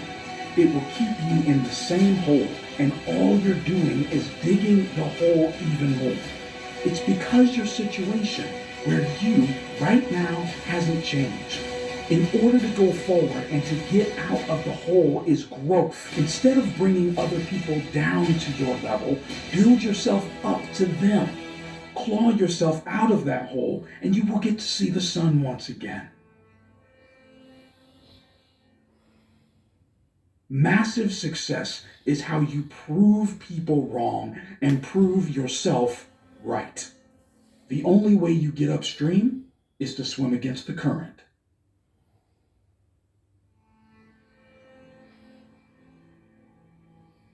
A goal without a plan is just a wish. A goal is more than just motivation. It's your power, your superpower. Are you really wasting this power you have? Your goal can take you to a place where you know you can succeed. A goal is better than just a wish. Make a plan and become that plan. You are more than your potential. You are your success. Trust your potential to take you there. Your goals are endless. Your power is endless. So work. Work until you can be better, until you can finally improve. Take this opportunity seriously. Use this power. Become your potential to become your power. Your mindset is your power. Have the intention to take action. Have the intention to really change. To really grasp the opportunity and make this your definition. Your definition of power, of change, of success. Work with discipline.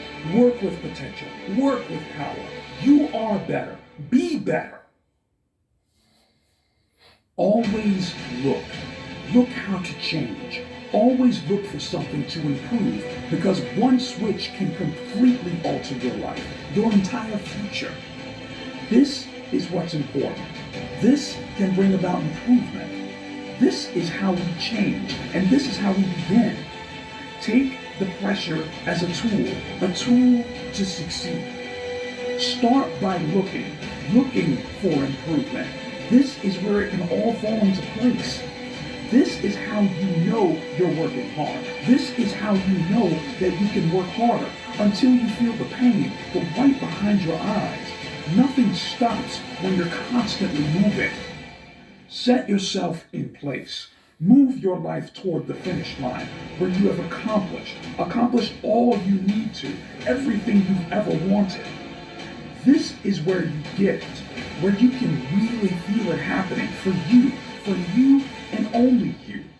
This is the time. Now is the time. Think as today as tomorrow. Think as right now as next year, because right now is your future.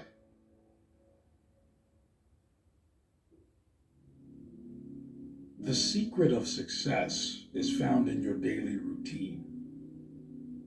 Change only comes from you. Change can only be made by you. Change, never surrender, never back down. Let this be the moment that fulfills you, the moment that changes you. This is how you can become someone of purpose, someone you can be proud of. This is where everything can fall into place for you. This is how you can start taking action that pushes you towards a future full of success. Don't let anything hold you back. Don't let anyone hold you back. Because right now, you're free. You're free to let your potential go to use. Let your success be free to start your future. Now think about what's holding you back right now. Take these and use your power to crush it. Crush it down to a pulp. Crush it down until you know that you can rise up. Rise through your restrictions, your limits, your future, and your potential has more power than it ever has. It holds more significance than you can ever imagine. you can and you will be better. The only reason you're being held back is because you've been told to. You've been told you can't be better. And you've been told that you can't grow. You can and you will rewrite the rules because it is your life. This can happen for you. So I want you to let this be the beginning. Let this be the start. Stop what you're doing right now and think about this. Let today be the start of your journey to success in a life built on your power, not anybody else's. Let yourself be your future, and let this start to define the legacy that you'll be proud to leave behind. This can and will be the start of your life becoming someone that seeks change, looks for improvement. A life where you can finally be happy to move forward into a future where you're in control, a future where you write the rules. Now, right now, is your future. Stop holding your power back. Stop holding your future back. Never let this opportunity slide again. Don't let your opportunity, your opening, your future fall away. You deserve so much more. You've earned so much more. Change for you. Change your perception. Change your attitude and look at your future as a journey towards a life where you can be happy, where you can finally feel satisfied. You know, I see fate as an excuse. I see it as an excuse to do nothing. Something to blame your failure on. Fate, real or not, it shouldn't be an aspect of your life that's holding you back from growing. Imagine if every time something went wrong, every time you made a mistake, we just accepted it. Accept failure? The only thing you should accept is progress. And the only way to make progress is to see our mistakes as a lesson on what to do next time. Because this time, we make our own destiny. We don't live in a fairy tale, so we don't get everything we ask for. This is why you're free. You're free to fail. You're free to succeed.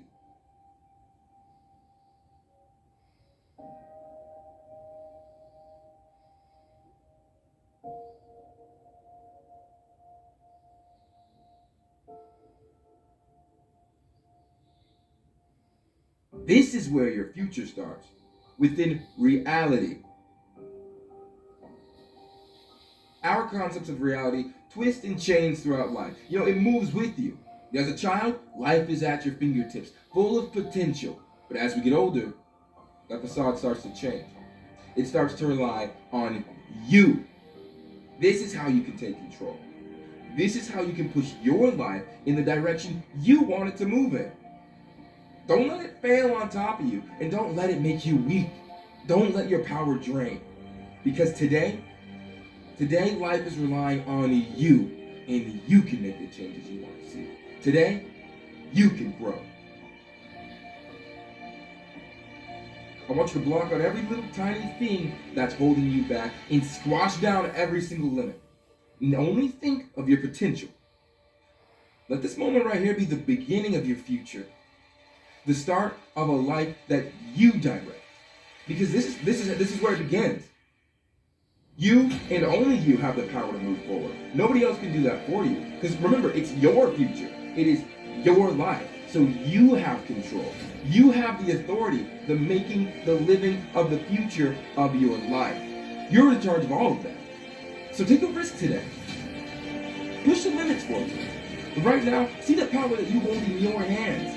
See the life you could have if you started acting on your goals, constantly looking to improve, always looking for one more step that you could take to make yourself better. Because honestly, you deserve that for yourself. You know what? Say it with me. Say, I am in control. Say it. I'm in control. Look at the wider picture and see the world that you've been placed in. See the limits that you feel have been set on you and break them. Fight those limits. Fight for your future. Because again, this here is your life and you only get one. You and only you have the... Are you committed? Because without commitment, nothing happens.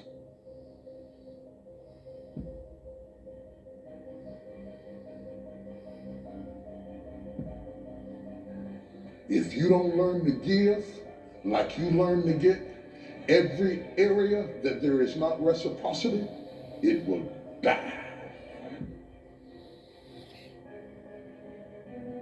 Reciprocity.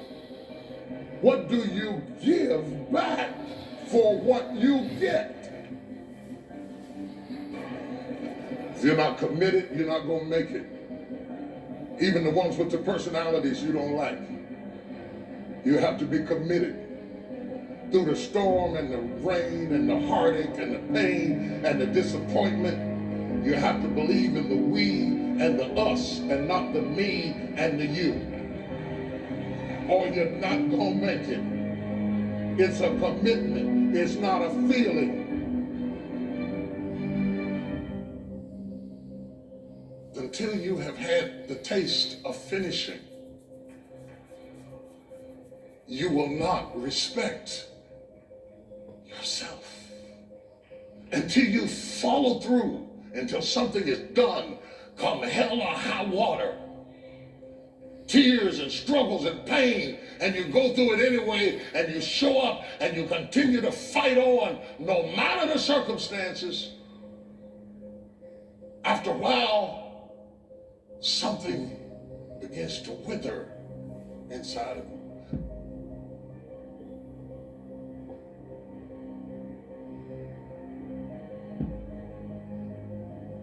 Anytime you need something that you can't give to yourself, you're at the mercy of somebody else, and when they don't come through, you got pain. And what you become is the consequences of what you didn't get.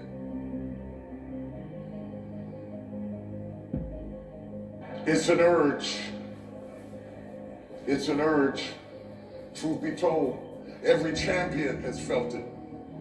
Every president has felt it. Every king has felt it. Every lion has felt it. Every winner has felt it. Every soldier has felt it. Every victorious person has felt it. The urge to quit. Don't you give up on your dream. I don't care if you don't have the money, you don't have the help, and you don't have the family for it, and you don't have the background for it, and you don't have the friends for it. Don't you give up on your dream. Don't you do it. Don't you do it. Don't you do it. It may take you twice as long. You may have to take courses and classes. You might not read as fast. You might not move as quick. You might not have as much. But don't you quit.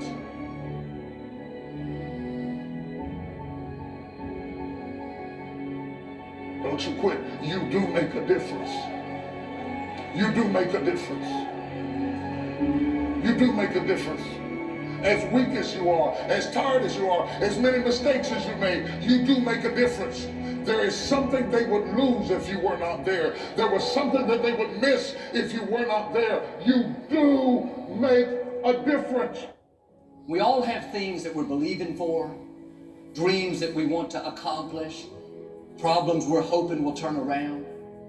Maybe it's to see our family restored, to lose some weight, to break an addiction, to start our own business. But sometimes as it goes on, month after month, even year after year, we don't see anything changing, it's easy to get discouraged and think, it's never going to happen. This is as good as it gets. I'll just learn to live with it. We all go through disappointments, setbacks, loss. Pain is a part of life. It's easy to get discouraged, even bitter. Think, why is this happening to me? Sometimes we look at pieces in our lives that don't make sense. The key is what we do in our times of pain. Pain will change us. Heartache, loss, disappointments, they don't leave us the same. Every painful time, even though you don't like it, it's developing something in you that can only be developed in the tough times. Eventually, that will pass. You'll get through it, but you will be different. In those tough times, when you're uncomfortable, going through a loss, dealing with an illness, you could easily let it overwhelm you. Now, how the pain changes you is up to you. You can come out bitter, or you can come out better. You can come out defeated, giving up on your dreams, or you can come out with a new passion, a new fire, excited about the new opportunities in front of you. I may not like it, but I'm not a whiner, I'm a warrior. I know I can handle this. Don't complain about the pain. Without the pain, we couldn't reach the fullness of our destinies. Sometimes we bring pain on ourselves. We make poor choices, get in a relationship we know is not good, or maybe get over our head in our spending. Now it's painful. We're having to deal with the consequences.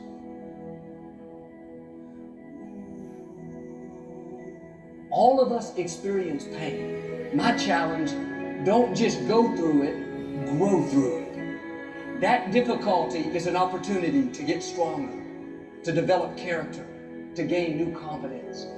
Anybody can give up.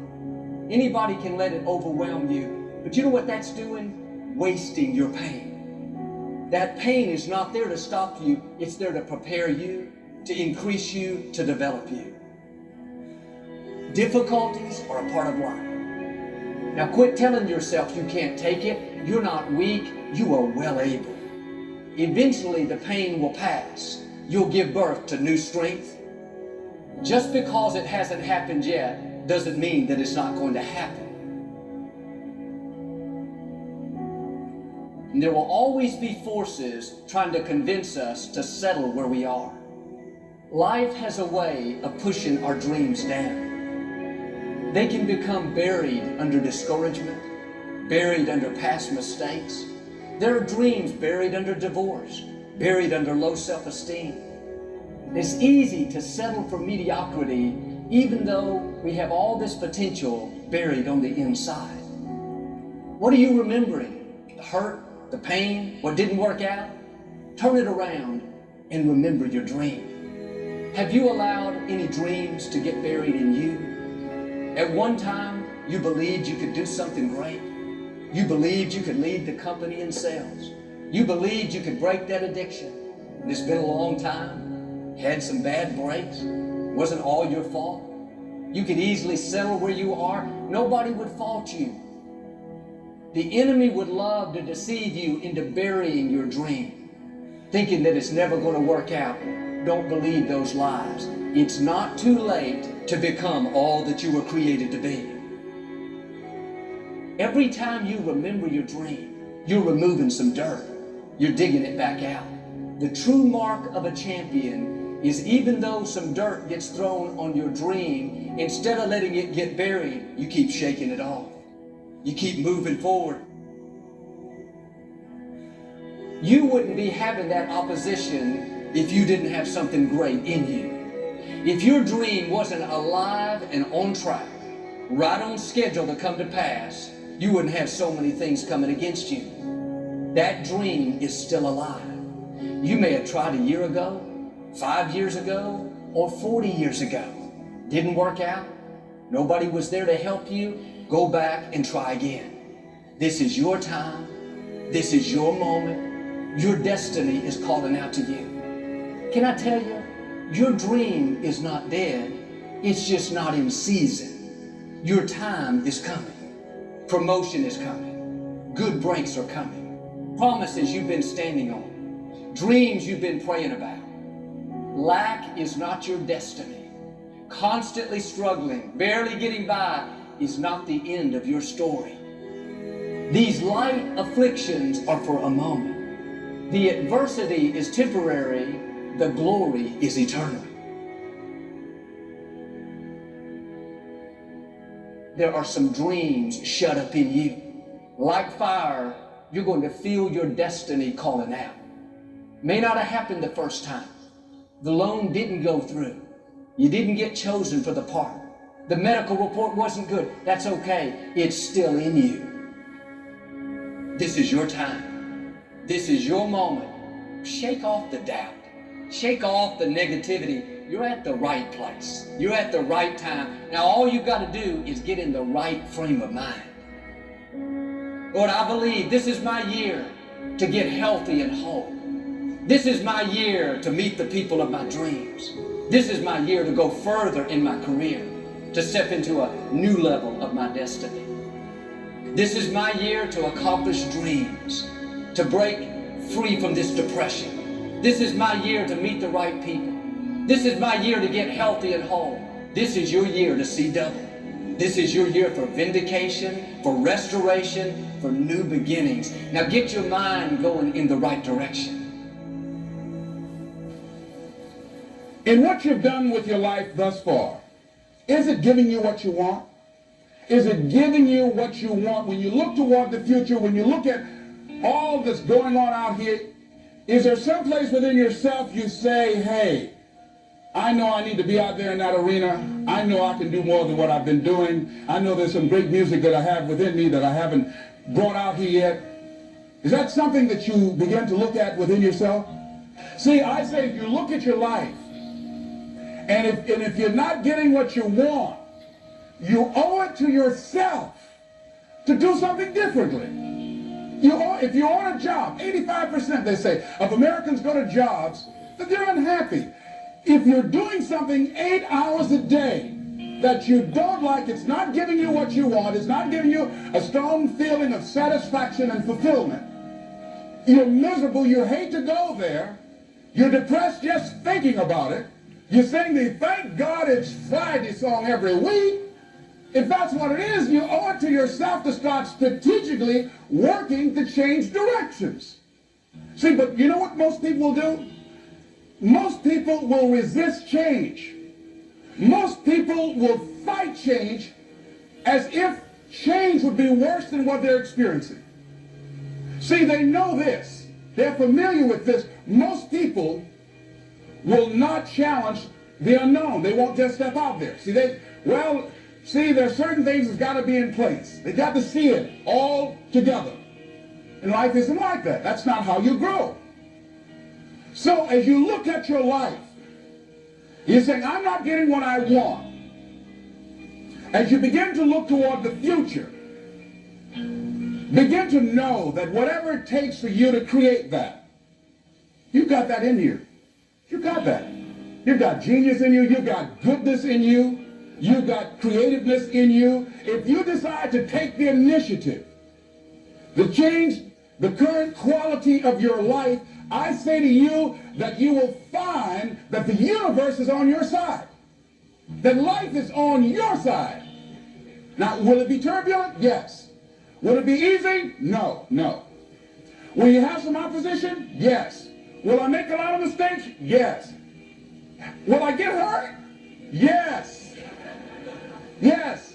See, a lot of people won't try anything different in life because they don't want to get hurt. Let me tell you something. It's too much pain to duck. Pain is everywhere. You can hide under here. It will come where you are. It's everywhere. Viktor Frankl calls it unavoidable suffering. You can't duck it. But most people spend their life not wanting to deal with the pain of rejection, the pain of defeat, the pain of being disappointed, the pain of losing, the pain of failure, the pain of being criticized, the pain of not being liked, the pain. That's called life. Life is full of pain. It's everywhere. But guess what? There's no gain without pain. Because it's the pain of regret that you experience. If I had it to do over again, that's a pain. Don't you know that's something? When you know, I was in a seminar once and this lady stood up. If I had my life to live over again, she talked about all of the things that she would do. And you can feel the pain of regret in her voice. The pain of regret. She still experienced pain. She was trying not to experience the pain of defeat, the pain of disappointment, the pain of loss, the pain of lack of support, and she still experienced pain. It was right there. We can't get around it. Most people are governed by their habits, their fears, and the opinions of others. A lot of people never try anything differently because they have been convinced by people in their lives that they value that they can't do it. They're living within the context of the opinions that other people have of them, the low expectations. Many people doubt themselves because when they thought about doing something at some critical point in their lives, somebody they respected and honored, somebody they believed in, somebody that they loved, someone they trusted said, "You can't do that." And they accepted that. As you look at your life, ask yourself the question, what would your life be like? What would your life look like if you decided not to care what people thought of you? What would your life be like if you decided to give up some of your fears? What would your life be like if you decided to become courageous? What would your life be like? If you decided to act on your dream, if you did what you felt in your heart. You know what courageous means? Tom Ruskin and Randy Reed said, they said that courage comes from a French word which means of the heart. But how does it feel to you? He says it's courage, it takes courage to live. Says most people go through life not allowing themselves to step out because they don't want to let go. They don't want to be blown around. They don't want to be moved. The courage to face life's whirling wind of contradictions. The courage to love yourself. The courage to love. For years, I was afraid to love. The courage to take a chance. The courage to be who you are. He says, courage isn't for somebody else, for medals, applause, or moral debts. Courage is what at that moment feels most right for you.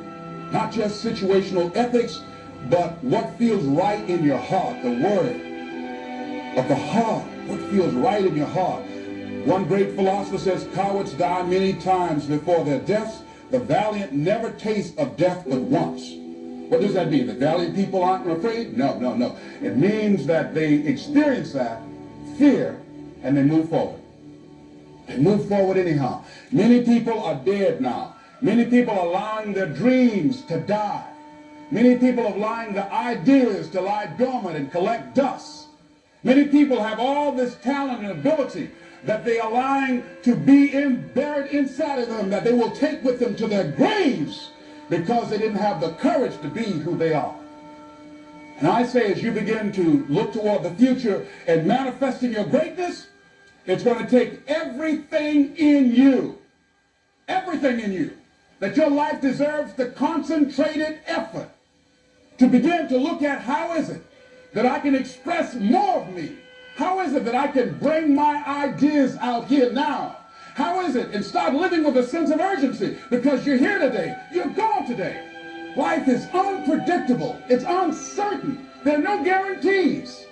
No guarantees out here at all. So holding back, what are you waiting on? Ask yourself, what's the benefit of your waiting? What's the benefit of your not living your dream? What's the benefit of not listening to yourself? Oh, please, listen to yourself.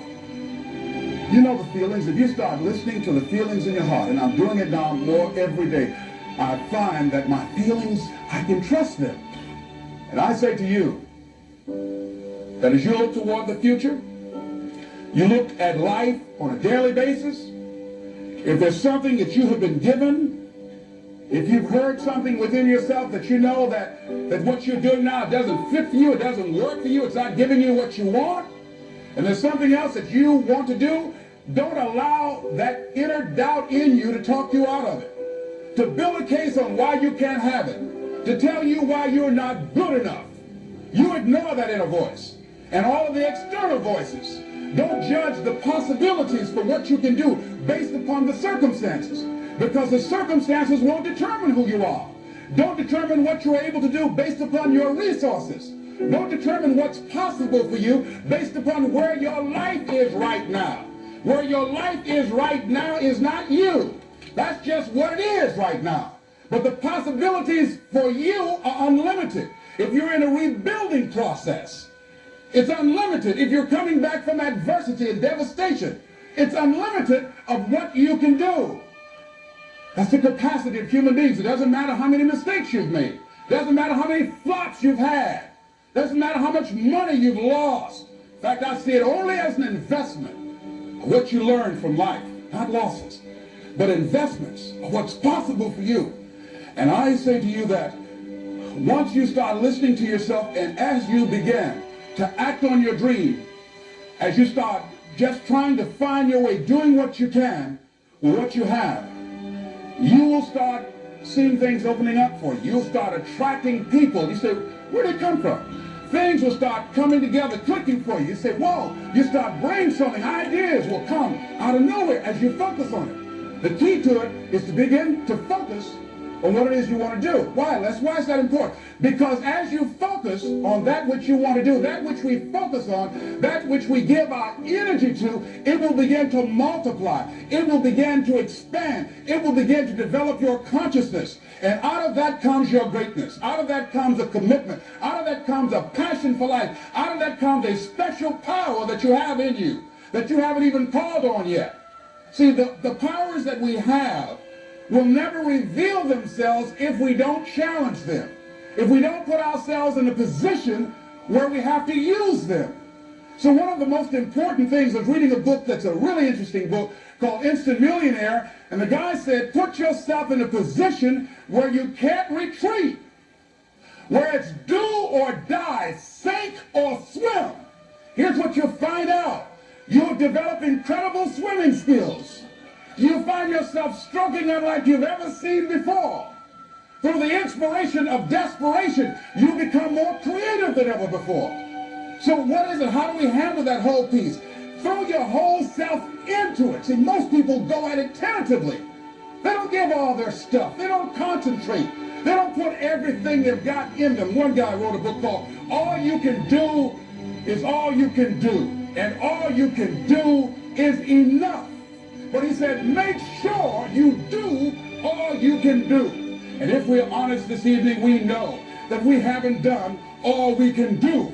So as we look at the future, we can decide that from this day forward, as I look at my personal relationships, if I look at my professional relationships, if I look at my family relationships, as I look at all the dimensions of my life, looking at myself mentally, emotionally, and spiritually, I'm going to do all I can do to develop me, to bring my talent out here, to make a contribution to life.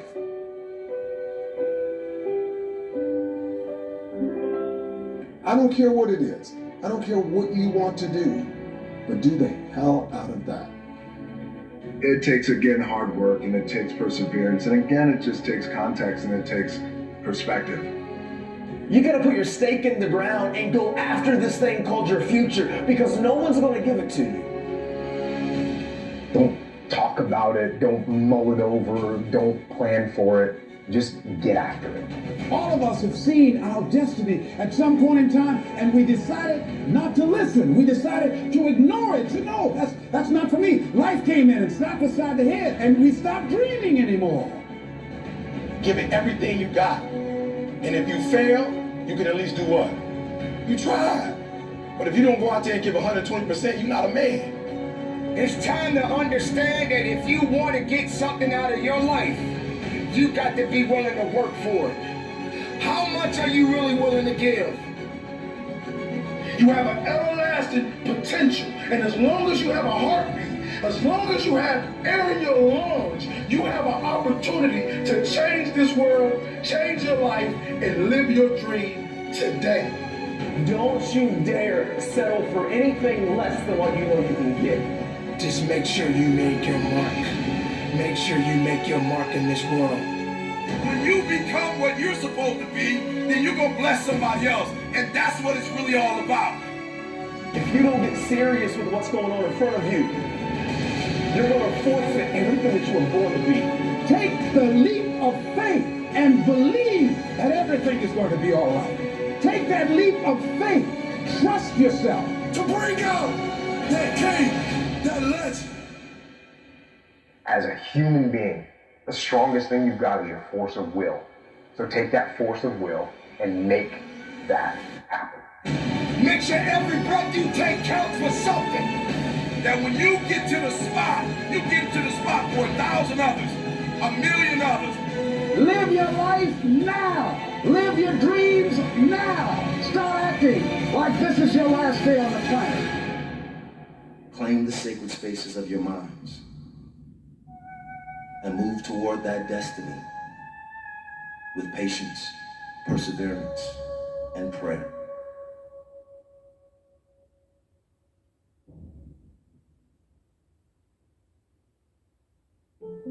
Tick tock. What is ticking off here is not the clock. It's your life. You are running out of time. I hear the clock ticking. That's what I hear, and the end is nigh. You don't know how much time you have. You keep telling yourself you got time and watch what happens. If you don't take a hold of your life, if you don't get serious with what's going on in front of you, you're going to forfeit everything that you were born to be. Time waits for no man. That clock, it's always ticking. Your time is limited, so don't waste it living someone else's life. You got to give it everything you got, whether it's your time, your talent, or your treasures. When's the time to jump in the pool? When's the time to kiss the boy? When's the time to get married? When's the time to take the training wheels off the bike? When's the time to live your life? The answer is, I don't know. Nobody knows. There's no right answer. There's that moment in time. However you spend your time, that tells you who you are. Stop waiting for tomorrow. Stop waiting for the perfect moment. And I'm saying to you, whatever you gotta do, do it, because if you don't, life is gonna whoop you until you surrender. Tick tock. Who's not gonna see you accomplish your goals? Who's not gonna see you blow up? Who's not gonna be able to enjoy the fruits of your labor with you who put in why? Because you average. And one day you're gonna be great, but you think you got time. Fight that ticking clock with everything you got. Time is one of the most powerful, important tools that any of us will ever get, because time we never get back. You got to have faith, and that faith gives you patience. It's not gonna happen as quickly as you want it to happen. There's not an hour that's gonna go by. There's not a minute that's gonna go by that is not accounted for. Greatness takes time. Tick tock.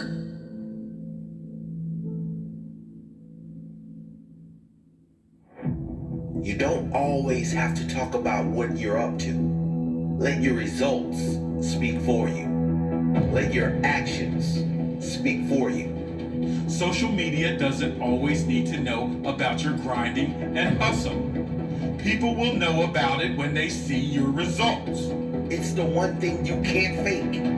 There's a lot of fake people out there talking a lot of crap about who they are and what they've accomplished. But one thing you can never fake is results. Be that person, the one who delivers, not the talker, not the statement maker, the result maker. Confuse them with your silence and shock them with your results. Under talk, over deliver. There's a saying, when you build in silence, they don't know what to attack. Don't let the haters get a chance to attack you before you've done anything. Build in silence and shock them with your end result. You must know the results will come. If you get your head down and work, you do not need to tell everyone what you're up to or who you think you're going to be. Just show them. The results will come if you get your head down and work. Your work ethic will show in your result. Your hustle will show in your results. Your ability will show in your results. Your greatness will show in your results, never in your talk. There's no need to tell people how great you are. When you are truly great, they will tell you. Let your results speak for you. Let your actions speak for you. Confuse them with your silence and shock them with your results. Your work ethic will show in your results. Your hustle will show in your results. Your ability will show in your results. Your greatness will show in your results. Never in your talk.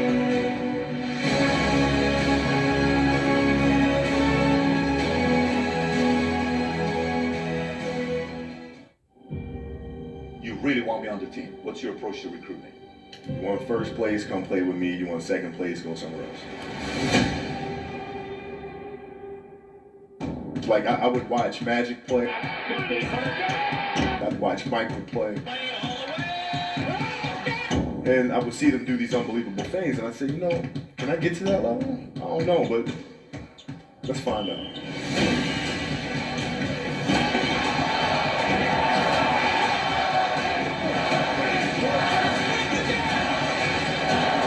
That's why he's the best player in the game. Everything was done to try to learn how to become a better basketball player. Everything. Everything. And so when you have that point of view, then literally the world becomes your library to help you to become better at your craft. So because you know what you want, the world's giving you exactly the information you need to become better at it. Because you know what you're looking for. So many guys tell stories about your work ethic. Yeah. What was really your work ethic like, and for how long did you stay disciplined? Well, I mean, every day. I mean, since 20 years. I mean, it was an everyday process, and trying to figure out strengths and weaknesses. For example, jumping ability. Now, my vertical was a 40, wasn't a 46 or 45. My hands are big, but they're not massive. Right? So you got to figure out ways to strengthen them so your hands are strong enough to be able to palm a ball and do the things that you need to do.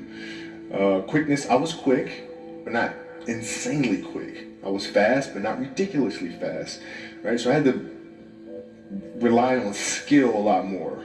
I had to rely on angles a lot more. I had to study the game a lot more. And but I enjoyed it though. So like from the time I can remember when I started watching the game, I studied the game, and it just never changed. It's a good separation for me, emotionally, to be able to put myself in a place where at practice or when I'm training or during games, I switch my mind to something else. I switch my mode into something else. Right? For me, it's the equivalent of... Our focus today is going to be on understanding the principle of self-manifestation. Write that down. If I was to be asked what is my greatest advice to give you as a young man or young woman, it would be this message. People are not looking for you. They are looking for what you are carrying. And if you don't manifest what you are carrying, the world will ignore you. Because you exist doesn't mean you're going to be successful. Because you are on the planet doesn't mean that people are going to notice you. You can live an entire life and not be noticed by humanity. We can bury you in a cemetery and we would never know you were here except for that tombstone. And the reason is because most of the humans on earth live on earth but never manifest themselves. And so the most important goal in your life should be self-manifestation. Now this is how you know you're not living in your gift. If when the alarm clock goes off in the morning and you ain't happy about it, you ain't doing what you want to do. See, you fighting upstream, you're going against what God created you for. If your job makes you sick to go to, if you're unhappy with waking up to go to where you gotta go, it's because you ain't living in your gift. Some people are born to be teachers, caregivers, nurses, babysitters. Those are gifts. If you're living in your gift, you're cool. It's just if you ain't. If you fry chicken better than everybody else, you should be somewhere frying chicken. If you do hair better than everybody else, you should be somewhere doing somebody's hair. Those are gifts. Telling jokes was a gift. They're just not just running, jumping. If you paint, you should be painting. If babysitting is what you really do, you should be babysitting. You're doing anything. If you fix cars, you work with your hands. You're supposed to be working with your hands. You do anything else, when that alarm clock go off in the morning, you ain't gonna like it. Now, if you waking up, you going down there, they ain't paying you what you want, you hate your coworkers, you're down there, your boss has no business being your boss. I just never thought that anybody should be in charge of me. I always saw myself free. I just want to come to work. This is all I want to do. Bishop Jake said this, that I would hate to die and never do the thing I was born to do. You should look into that before you mess around and check out of here. Write this down, please. Discontent is the seed of change. In other words, You will never change what you tolerate. How many times have you said, I need to change this, but you keep doing it? It's because you tolerate it. Whatever you tolerate will never change. So how do you break a toleration? Here's my advice. Write this down. You will never become what you could be until you become angry with what you are. Anger brings change. Your life is defined by what you hate. Can you write that down right now? Whatever you don't hate, you allow. And whatever you allow, you will never change. People say that God is love. And sometimes we use that to accommodate evil. But the Bible says God also hates things. The great King David wrote 7 things God hates. Solomon wrote 14 of them. What kind of habits do you have? What is your secret habit? What is your public habit? You're designing your future with that habit. We don't decide our future, we decide our habits. And our habits decide our future. If you have a habit of watching television, your future is designed in that habit. So the power of a habit can control your destiny. So you got to decide your habits. I have a habit, for example, of reading the Bible every day. It's not some spiritual giant. I made it a habit. So if I don't read the Bible, I feel like I'm going through withdrawals. What a good habit to have. Prayer should be a habit. For most people, prayer is an occasional surprise, or when things are falling apart only. Your gift will make room for you. Now, what is your gift? It's the thing that you do the absolute best with the least amount of effort. That's your gift. Quit running away from the gift. Your gift will make room for you. Stop trying to be something you ain't gifted at. Nobody asked you to go down here and study to be a dentist, and you ain't really good at that. Listen to me. All of you have this gift. Identify it. It's the thing that you do the absolute best with the least amount of effort. That's what you should be doing. You're wasting your time pursuing your passion. The Bible does not mention passion. It mentions your gift. What are you gifted at, and do that? Stop tripping. You can do that. If you fry chicken better than everybody you know, you ought to be somewhere frying chicken. People make millions of dollars frying chicken. Popeyes, Kentucky Fried Chicken, El Pollo Loco. All they doing is making chicken. Somebody just started making chicken. You know the story of Marie Callender's? Do you know what this woman did, man? She worked for a diner, a greasy spoon diner that was going out of business. It was her only job. She was a single mother. It was her only job. She needed that job, but the diner was going to close. So she went to the owner of the diner and said, let me bake one of my pies. People like my pies, and see if I can help you make a little money. He said, whatever, bring it in. She bought one pie in. They sold every slice. The next day, the people came in and asked for the pie. She had to go home and make another pie. The next day, so many people asked for the pie, she had to make 4 pies. Then people started saying, can I buy my own pie? She made so many pies at this store that she eventually saved her money and put a commercial oven in her house. She done made so many pies, the dude's shop, he ain't selling hamburger no more. All he's selling is them pies. That's how Marie Callender got started. Marie Callender now has over 120 restaurants. You can't go to no frozen food section without seeing Marie Callender in there. You know what she started with? A pie. One pie. What you become after today depends on what you do with this message. All of you in this room, I have good news for you. You came to this earth because there's something the earth needed that God hid inside of you. Everything in creation was created with a gift. Everything. God created nothing without a gift in it. It took me 30 years to make that one statement. Research, experience, my own life, studying creation itself. You were brought to this planet, sent here by a greater power to deliver something that we need. God created everything with gifts. In other words, you are a package sent to earth to deliver a gift to your generation. You are obligated to us. You owe me what you are carrying. Whatever you were created to become, you possess now. This is a divine principle. What do you think your gift is? What did I say? Whatever you were created to become, you possess it now. In other words, whatever you were born to do is not ahead of you. It's within you. Because whatever you were destined to become, God has prepared you with it. The Creator never places the future outside of a thing. Your future is not ahead of you. It's actually trapped on the inside. In other words, write this down. You came to planet Earth with your future inside of you. I say it this way: God hid your future in a place where he knew you couldn't miss it.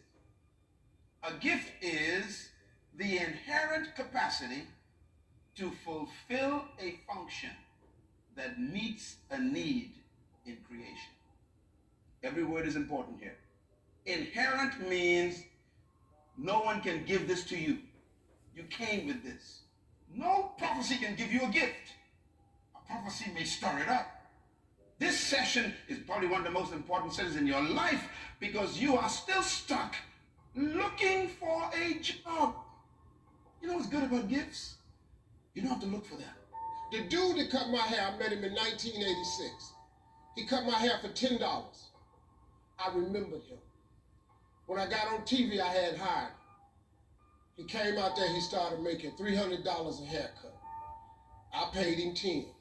He had been with me so many years that he was making $1,500 per haircut. I was getting my hair cut 4 times a week for television and touring. I paid him $1,500 each time. He was making $6,000 a week. You know what he was doing? Cutting hair. That same haircut I paid $10 for in '87. This dude was cutting it now for me for $1,500.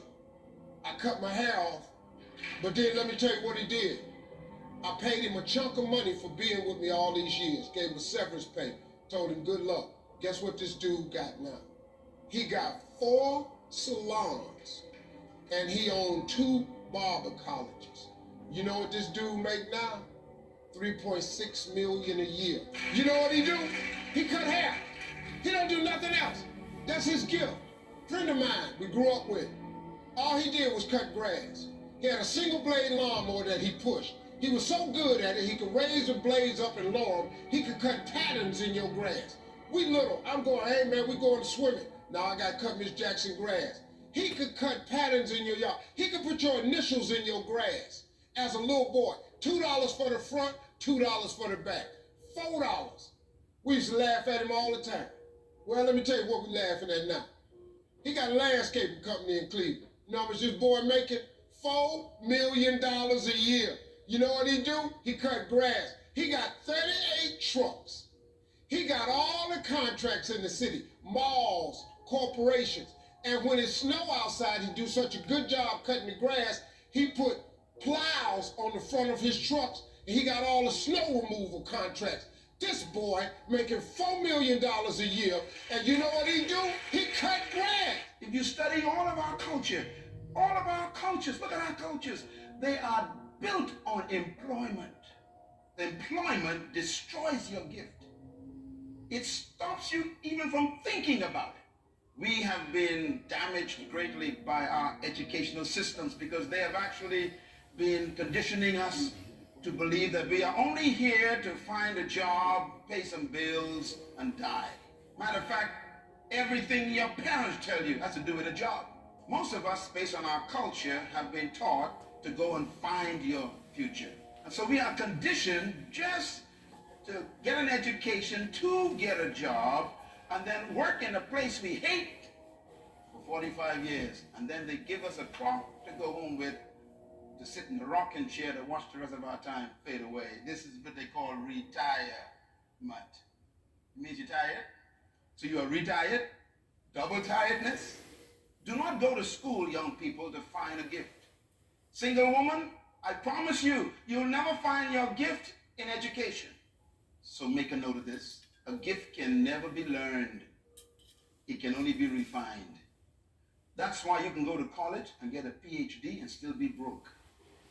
Because education is not a gift. You can actually go to school and spend a lot of money going through all kinds of universities and never refine your gift because you took the wrong courses. Most people, God forbid in this room, went to college and studied the wrong thing because your decision to choose a certain area of study was motivated more by economic potential than personal fulfillment. And so now you are depressed because you are not fulfilling your gift. Well educated and still trying to pay a phone bill. Even your career may not be your gift, is what I'm saying. And God may send this message to you right now to tell you it's time to change your career into your call. I was speaking at a school once. I was talking to the students. The principal was mortified with my message because I was telling the truth. I was telling the kids, your education is important, but your education is not the most important thing in your life. I'm sorry, it's not. Your dream is the most important thing in this world. It tops your education. Your dreams dwarf your education. I said, and the principal came up on the stage while I was speaking, don't ever say that to my school again. Well, I'm just telling you, dog. You can save your kids a lot of pain if you ever talk to them about their dreams. You got to talk to young people about their dreams. See, it's not your education. The Bible don't even mention education. It ain't even in there. The Bible says a man without a dream or vision shall perish. If you talk to kids about their dreams, your dreams can spur you to get the education. But if you never find out what a child is dreaming about, you can't hold their attention. It's the dream, man. If you got a kid that want to be an airplane pilot, you quit talking to him about education. Talk to him about being a pilot, how great it is, where he'll be able to fly. Then he'll do math, he'll do engineering, he'll go to science, because he wants to be a pilot. It's the dream that's the biggest thing. People killing me, man, with this education. I ain't knocking education, but you can make it without education. I ain't got one. You know how many people got degrees ain't working? Ain't working nowhere. Now, if you want to be a doctor, lawyer, dentist, stuff like that, you got to go get education. We're not talking about that. But you keep going and get all these pieces of paper hanging on your wall. You got one degree, you ain't make it with that. Your life will never be a straight path. I began at Fordham University as a pre-med student. I took a course called cardiac morphogenesis. I couldn't read it, I couldn't say it, I sure couldn't pass it. So then I decided to go into pre-law, then journalism. And with no academic focus, my grades took off in their own direction. I was a 1.8 GPA one semester, and the university very politely suggested that it might be better to take some time off. I was 20 years old, I was at my lowest point. And then one day, March 27th, 1975, I was helping my mother in her beauty shop. There was this older woman who was considered one of the elders in the town, and I didn't know her personally, but I was looking in the mirror, and every time I looked at the mirror, I could see her. She was staring at me. She said something I'll never forget. She said, "Young boy, I have a prophecy, a spiritual prophecy." She said, "You are going to travel the world and speak to millions of people." Now, mind you, I'm 20 years old, I'm flunked out of school. So when I got back to Fordham that fall, I got in and I changed my major once again, for the last time. And in the years that followed, just as that woman prophesied, I have traveled the world and I have spoken to millions of people through my movies. I found that nothing in life is worthwhile unless you take risks. Nothing. 2 Corinthians chapter 4, verse 7, read. But we have this treasure. Where is it hidden? In jars of clay, earthen vessels, your body. To do what? To show forth that this all-surpassing power is from God and not from us. Lord have mercy. Because I put that stuff inside of you. What are you supposed to do with it? Show it forth. Manifest yourself. And what happens afterwards? It says, and we are hard pressed on every side, but not crushed. We are perplexed sometimes, but not in despair. In other words, no matter what you go through, the gift is still there. In despair, I lost my house. Lost it, but you still got the gift. The bank took back the car. I still got the gift. My girlfriend left me, but I still got the gift. Write this point down, please. The gift is the source of value to the created thing. Let me say it again. Your gift is the source of your value. Your value comes from your gift. So if you never find your gift, you will never be valuable to us. And your value determines how much you make in life. You get paid for the value you bring to the earth. Don't pursue money. Whatever gives you value is the source of your wealth.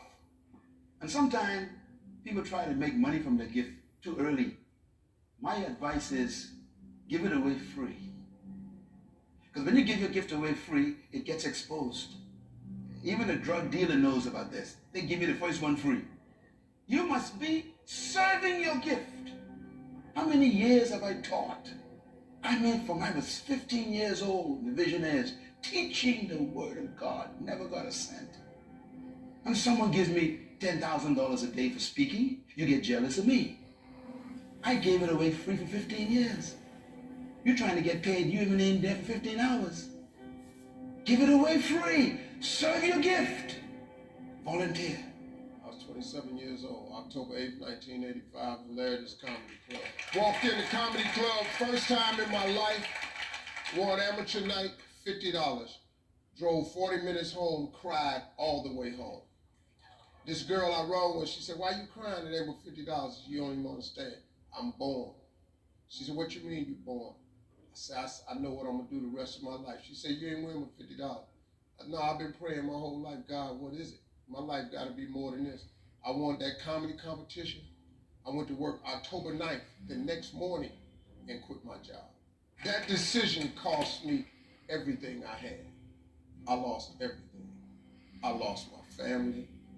I lost friends. I lost everything. I became homeless. I lived in a car for 3 years. But I just saw this, I saw this vision. I just pursued it. I said, wow, that's it. You have to take chances in life. If you don't take chances in life, you'll never have the life God has for you. Life is about risk. If you play it safe, you won't have much of a life. Remember this. Life is risk. It take courage to pursue your dream. I just did it. It cost me everything. God is very good, man, when he sees you take a leap of faith. He will supply what you need. He supplies you everything you need. Now, it's going to cost you something, but most people are not willing to pay what it costs to go after your dream, because you're going to have to hurt a little bit. And most people don't like being uncomfortable. If you don't want to be uncomfortable, please do not pursue success, because success is very uncomfortable. I learned to be comfortable being uncomfortable. If you can get that in your head, everything you've ever gone through, God got you through it. You didn't even realize it. He just got you through it. You can't name one thing he didn't pull you through. Well, I lost my mother. I'm still grieving over that. I lost my mama 21 years ago. I still grieve over it, but I'm here. You know, I got through it. You're gonna get through it. But you gotta take chance in life, man. Can't play it safe, y'all. You gotta jump, you gotta go for it. You will fail at some point in your life. Accept it. You will lose. You will embarrass yourself. You will suck at something. Embrace it, because it's inevitable. And I should know. In the acting business, you fail all the time. Early on in my career, I auditioned for a part in a Broadway musical. Perfect role for me, I thought. Except for the fact that I can't sing. I didn't get the job. But here's the thing. I didn't quit. I didn't fall back. I walked out of there to prepare for the next audition. I prayed, and I prayed, but I continued to fail, and fail, and fail. But it didn't matter, because there's an old saying, you hang around the barbershop long enough, sooner or later you're gonna get a haircut. So you will catch a break, and I did catch a break. If you don't fail, you're not even trying. To get something you never had, you have to do something you never did. Imagine you're on your deathbed, and standing around your deathbed are the ghosts representing your unfulfilled potential. The ghost of the ideas you never acted on.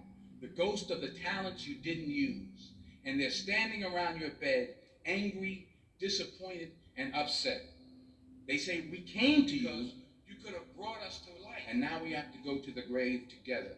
So you got to get out there, you got to give it everything you got, whether it's your time, your talent, your prayers, or your treasures. The question is, what are you going to do with what you have? I'm not talking about how much you have. Whatever your gift is, what are you going to do with what you have? Last one, secure the next generation. Have you noticed that every fruit gets seed in it? Every fruit gets seed in it because the fruit must maintain the future. That's my whole life. My whole life is to help people better than me. That's why I teach you so much. I want you to be great people. 10 keys to success. How to release your purpose. Number 1, you must first understand your destiny. Number 2, you must have a vision of your gift. See the finished product. Number 3, believe you have the ability to fulfill it. Number 4, you must live by the laws that protect that gift. We call them principles. Number 5, you must have a plan laid out to go toward your gift. Number 6, you must have the right people around you. Because there's some gift killers. Gift killers. There's some folks who are suffocators. Because they fail, they want you to fail. They ain't going nowhere, and they want to take you with them. You got to be careful with the people you have in your life. And number 8, persistence. You got to handle the pressure to go after your gift. Because you live in a culture that doesn't want you to manifest your gift. The beautiful thing is when you manifest it, then all of a sudden they become your friend. Because they want to eat your gift. Number 9, you must persevere to bring forth your gift.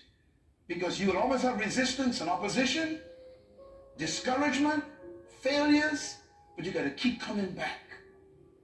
And number 10, you must pray over your gift every day. Pray to the one who gave it to you to give you wisdom to manifest it. I pray every day about my gift. You pray for your purpose. Don't pray for food. Don't pray for clothing. You want to pray for your role in God's kingdom. Your delivery system, what you're supposed to bring to this thing.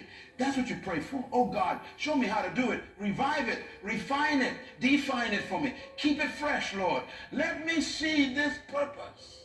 That's what I pray for. The best things in life is on the other side of fear. It's on the other side of fear.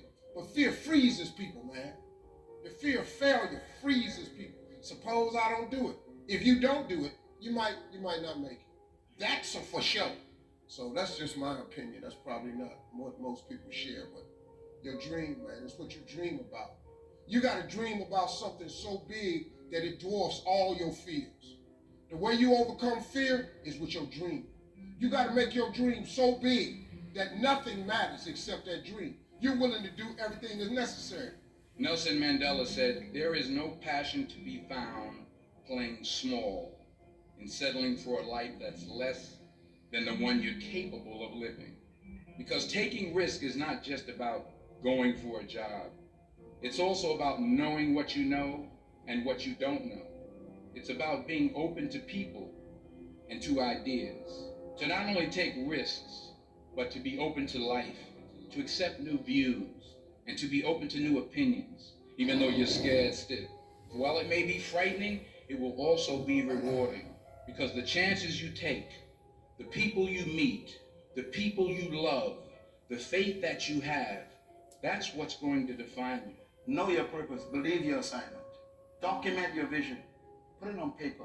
You were sent to earth to release your hidden potential. Hold a mango seed in your hand and see a mango. That's what vision is. You see the end result. Do that with your life. Submit to the right environment. Even though you see the mango in the seed, you got to plant that seed in the ground and give it water and give it nutrients. Your greatness can be destroyed by a wrong environment. The books you read, the people you are with, the places you go, the church you attend, all relate to what you become. Feed on the right materials. When you put that fertilizer on that seed gets happy. What are you fertilizing your life with? You spend 5 hours watching Element. I mean, what are you feeding your vision? What are you feeding your gift? You go over this in different clubs. And God is saying, what are you doing? What are you feeding your gift? Give your gift time to develop. You'll never get mangoes from a mango seed in a day. Go through the process. Persist under pressure. When you plant that seed in the ground, all the pressure, the earth is on top of that. But the pressure is important for the seed. The pressure of your life tests the reality of your gift. Whatever stops you is how strong you are. Never be discouraged. Never hold back. Give everything you've got. And when you fall throughout life, remember this. Fall forward. Your gift is supposed to produce more seed. You should be mentoring people all the time to become greater than you. Produce others who will do great things. Serve your gift to the world. Then you are a great seed. Fish came from the water, they got to stay attached. You came out of God. Don't try to fulfill your gift without God.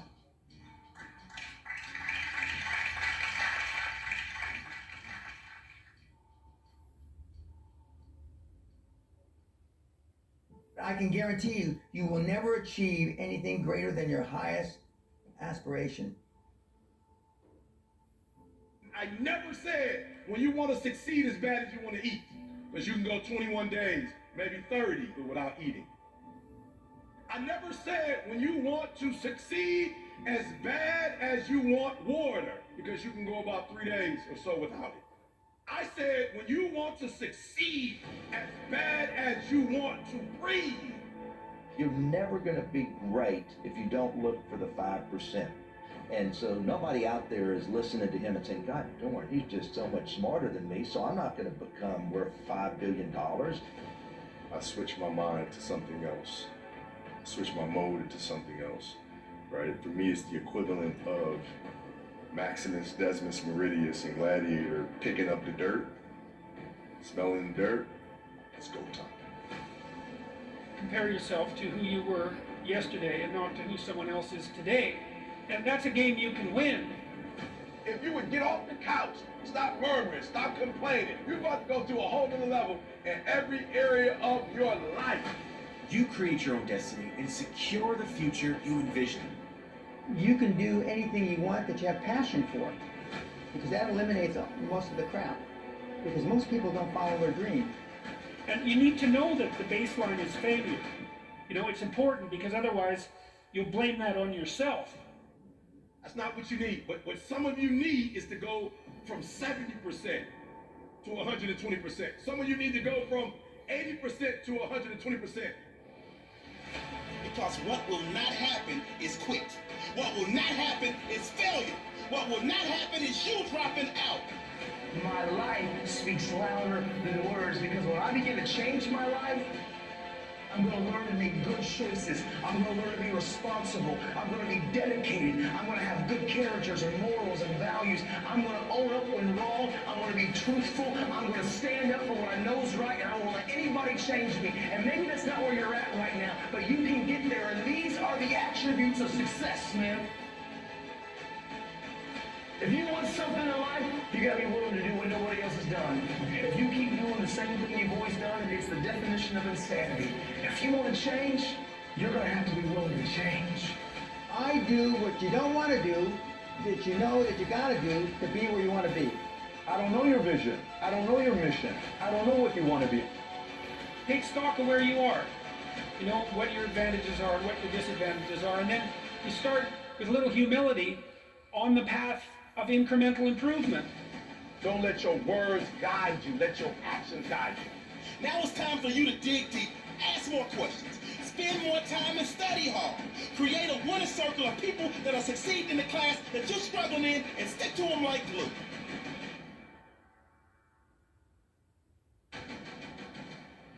It's bloody hard to be a high-performance person. I see every day people with this mentality that the world owes them something. The simple answer here is that you need to work harder and faster. There's really nothing else.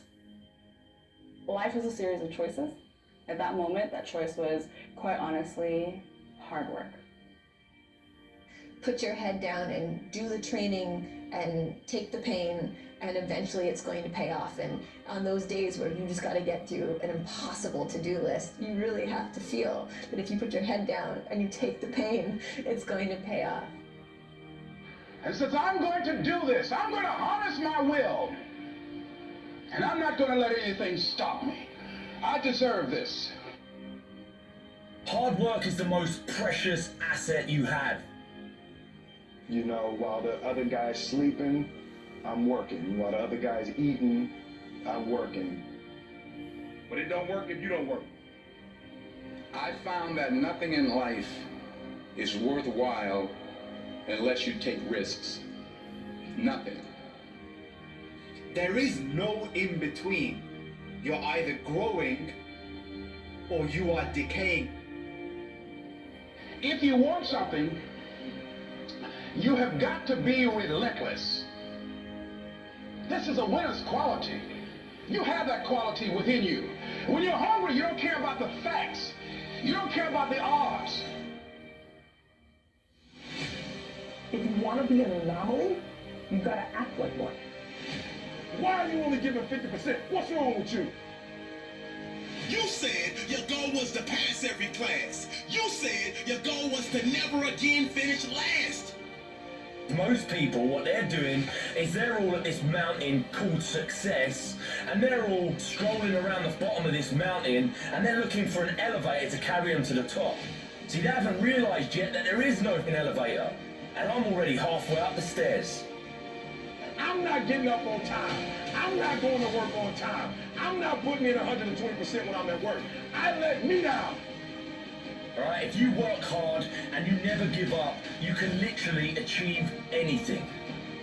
Break it down and add just a little more effort. Add just a little more focus. Add just a little more time management. Add just a little more patience. Add just a little more studying. Add just a little more listening. Add just a little more discipline. To get something you never had, you have to do something you never did. I never said when you want to succeed as bad as you want to eat. Because you can go 21 days, maybe 30, without eating. I never said when you want to succeed as bad as you want water. Because you can go about 3 days or so without it. I said when you want to succeed as bad as you want to breathe, then you'll be successful. And so one of the things I want to do for you as an educator today, you don't necessarily need better skills per se. That's not what you need. But what some of you need is to go from 70% to 120%. Some of you need to go from 80% to 120%. The reason why I'm giving 120 is because your daddy's not in your life. The reason why I'm giving 120 is because your father's in prison. The reason why I'm giving 120 is because your mom is working 2 jobs. The reason why I'm giving 120 is because your grandma is raising you. The reason why I'm giving 120 is because you live in a community where education is not valued. So I don't care what you do academically, when you leave here, you can't go and get credit for getting A's. That in your neighborhood, in your community, nobody affirms you for reading at a certain level. Nobody affirms you for doing well on your ACT or your SAT. Where you come from, education is not affirmed. So even if you are a scholar, you have to keep it to yourself. You have to suppress it. So the reason why I give 120 is because your daddy's not there to give 80, and your mama's too tired to give 100, and your grandma is washed out, so she's giving 50. And y'all do that little stuff about you gonna eat, but y'all ain't got no doggone motor. You get tired quick. You practice for 1 or 2 days, you roll out. You do a couple hours, you tired. But yet you compete against people right now, that's their lifestyle. And you think they about to let you take their lifestyle? I don't want to do it as much as I want to eat. I don't want to do it as much as I need to breathe. I want to be the best in the world as bad as I want to breathe. I want to be the Michael Jordan of education. I want to be the LeBron James of education. And I ask you the question. I ask you the question today. Are you giving 120? I never said when you want to succeed as bad as you want to eat. I never said when you want to succeed as bad as you want water. I said when you want to succeed as bad as you want to breathe, then you'll be successful.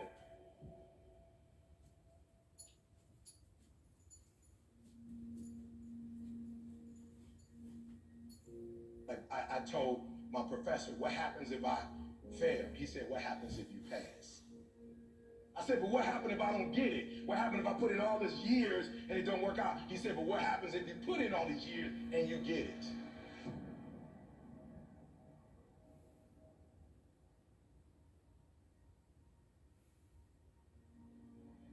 You got skill and you got will. You got skill and you got will. Two total different things. You were born with certain things, but to get to the next level, and not just get to the next level, to stay at the next level, you gotta have will when you get to that next level.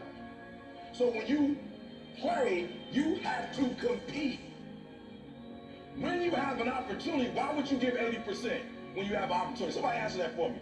Y'all talk. Why would you give 80%, 70%? Why wouldn't you always give 120%? For real, you might get it, but right now what? Oh, I can't hear y'all. You may get it, but right now what? You don't have it.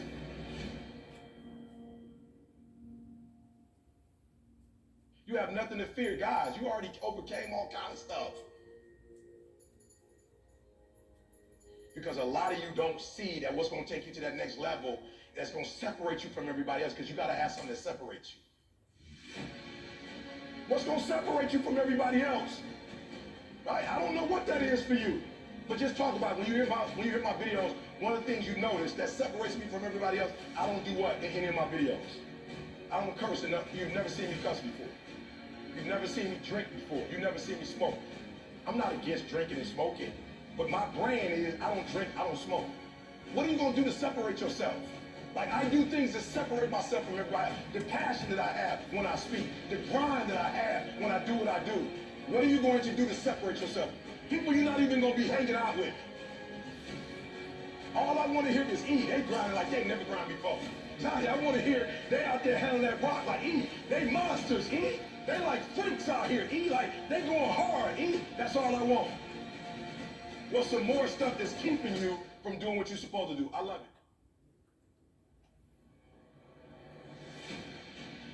You have an opportunity of a lifetime.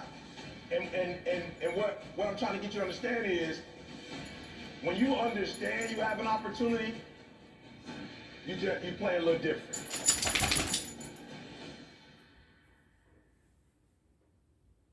Show me your friends and I'll show you your future. Unless you went average in America, married, 2.4 kids with 1.5 dogs. But I can guarantee you, you will never achieve anything greater than your highest aspiration. If you want $1 million, you'll make $1 million, not $1.5 million. If you want 10 million, 100 million, and you'll never exceed that. If you change 1 billion lives, that's a formula to become a billionaire and change the world. Time costs lives. Show me your friends and I'll show you your future. You want to know why you're all up? Just look at the bums you hang around with. I do what you don't want to do, that you know that you got to do to be where you want to be. Ted Turner just gave his 75th anniversary party on CNN a few months ago. And he makes a couple of comments, and he says, number one, and I'm not suggesting this for everybody. It's how I live, though. First 10 years of my starting CNN, I slept on my couch. I didn't have an apartment. Bill Gates slept in the office. Steve Jobs slept in the office. And I can go down a whole list. Now, these are super successful, mega wealthy guys. I slept in my office. Not everybody's willing to make that sacrifice.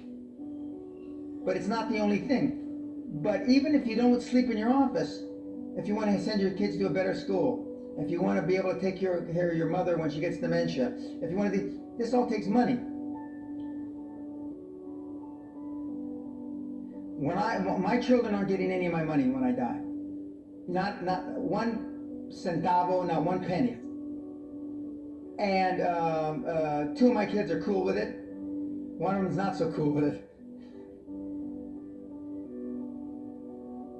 I'm not gonna, I think Andrew Carnegie, by the way, Andrew Carnegie, arguably the richest, most successful entrepreneur of all time, he said the best thing that you can have for a child is him to be born into poverty. And I agree.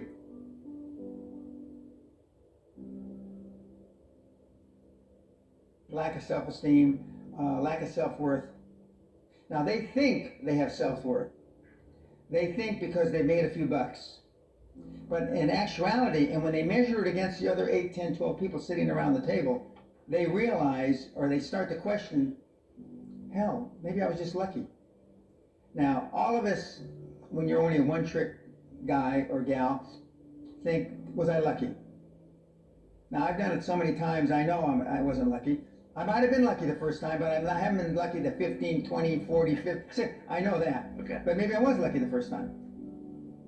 But my life changed when I was pretty much a haphazard kid, got in a lot of trouble, got arrested 4 or 5 times, thrown in jail, and this was when my dad's a cop. But then I volunteered for the draft in 1966 at the height of the Vietnam War, and I went to OCS, and that changed my life because it was the really first real high performance thing that I could measure myself against with other people. 2/3 of all Fortune 500 CEOs have one thing in common: military background. Really? 2/3 of those 2/3 have something else: martial arts. What do you learn in martial arts, Brian? Discipline, focus. A lot of people don't believe they deserve to be there. I convince them, and we have these drills, why you belong there. A lot of people that come there, with money, that have made money, think they made it by accident. Right.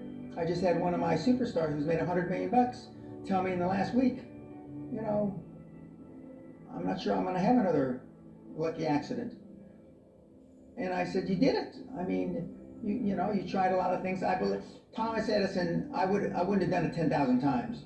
Okay. I would have hired an engineer from MIT to do it. But I mean, I've tried a lot of things. Nobody's failed at more things than I have. And the first 100 million are successes, but I could write a book about failures that'd be, because I've tried a lot of different things. Because failure is just testing. And one of the reasons I've been so successful in generating this equity and value in my kids, and I call you all kids, is because I convince them that making a mistake is okay. Your parents probably told you, you can be anything you want. But you can't. That's harsh. You can't. If it's all juxtaposed. But what you tell them is that you can do anything you want that you have passion for. Because that eliminates most of the crap. Because most people don't follow their dream. Like they say in The Sound of Music, you can't have a dream come true unless you have a dream. Now, I still dream. I dream in Technicolor. I say my affirmations and goals every single night. It's bloody hard to be a high performance person. Once you come face to face with who you are, you have a starting point. All right, I'm not real smart. I know nothing. Nothing. That's my starting point. Now we can move from there. But if I tell myself I'm strong, I have courage, I'm smart, and all these are lies, you continuously push that starting point backwards. So that starting point is the truth. I talked to this one kid the other day. College is kicking my... I said, what are you gazing that off of? I go, are you trying? He goes, yeah, I'm trying my... I'm studying hard. I go, what are you gauging trying hard off of? Well, in high school, I didn't have to try at all. And I made great grades. In college, I'm trying hard. You're trying hard compared to what you did in high school, which was it came easy to you. So your reality is something you created off of something easy. So you trying hard is 2 hours of studying. I'm gonna tell you a difference in trying hard and trying hard. Trying hard is something in your mind just doesn't stop. Where we know 2 hours isn't enough. So it's all about, reality and what you're basing things off of. What is in us, we have no idea until we start trying hard. And I mean really trying hard, when you're obsessed with, hey, this is my new norm. My new norm is that, wow, this isn't always fun. And that's when you know you're trying hard. When you quit, your mind says we're done. So it doesn't expand. There's no expansion. When you say, this sucks, I'm drowning, I'm miserable, I'm suffering, I'm broken, but I'm not going anywhere. He's not leaving. So we gotta expand. We gotta grow. We gotta figure this thing out. And then you start to engage parts of your mind that you never engaged before. But you can't engage it talking about what I wanna do. I can't get this paragraph. I can't remember what's in this paragraph to pass this test. Read again. Still not getting it. Read again. But if you're not getting it, write it out. And that's how I started learning. Okay, well, I gotta write out everything I do. And then write it out again. And write it out again. And guess what happened? I got it. I got it. I realized if I keep going back and going back and going back until the just becomes, your mind will say, okay, we're gonna figure it out. Because he is not going to stop.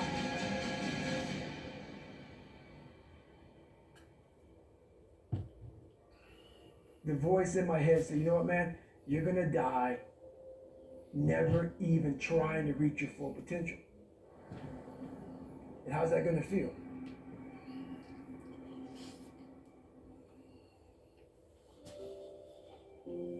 What I do, my life speaks louder than words, because when I begin to change my life, I'm going to learn to make good choices. I'm going to learn to be responsible. I'm going to be dedicated. I'm going to have good characters and morals and values. I'm going to own up when wrong. I'm going to be truthful. I'm going to stand up for what I know is right, and I won't let anybody change me. And maybe that's not where you're at right now, but you can get there, and these are the attributes of success, man. If you want something in life, you gotta be willing to do what nobody else has done. If you keep doing the same thing you've always done, it's the definition of insanity. If you want to change, you're gonna have to be willing to change. Good choices will always have good results. And I was making a lot of bad choices and a lot of bad decisions. And I was basing my value, my worth, off your opinions. And I learned something. Listen to me, everybody in here, I want you to understand something. Your value is never based off any of the opinions of anybody in this room. Who cares what anybody thinks or says about you? They are not your merit system. They are not your system of worth. You are who you say you are by your actions. But the choices and the decisions that we make have consequences, good or bad. And when I went to prison, at 23, listen, I came from a broken family. I had been labeled and marked and identified. I had battled hurts and pains and wounds. I had suicidal thoughts, and I had battled self-harming. Drugs and alcohol had consumed me. I had lost all dreams and goals. I felt like I had made too many mistakes to change. Listen, I felt like I had every reason to say, you know what, life is too tough, and I quit. I live with these three principles, and I promise you, man, they will change everything about who you are. Hard work works, make good choices, good things happen, and value people. I decided 10 years ago, literally, when this all happened, and I went to prison, I was like, you know what? I want to make this promise. I want to keep it to this family. I come from a lot of brokenness. I don't know where to start, but what I do know is the importance of the choices that I make. And so literally, I wrote the word, change the world, and I slapped it on my little prison cell window, and every single day I woke up and I realized, make good choices, great things happen. Aim small, miss small.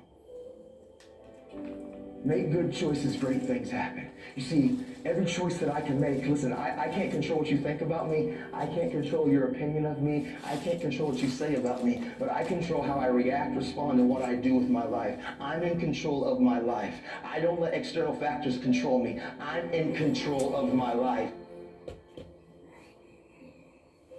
Because sometimes life can be tough.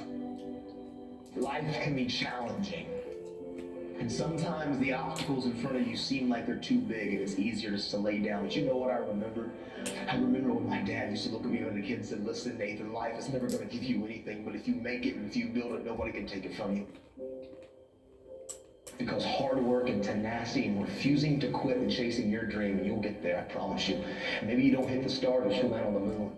You don't give up and you go after it and you stop caring about the opinions of people around you. Stop blaming everybody from your hurts. Take ownership of your life. Take off your mask. Don't feed the bear. Make good choices. Be a best friend. Encourage somebody. Be a voice of hope and inspiration. This is your moment.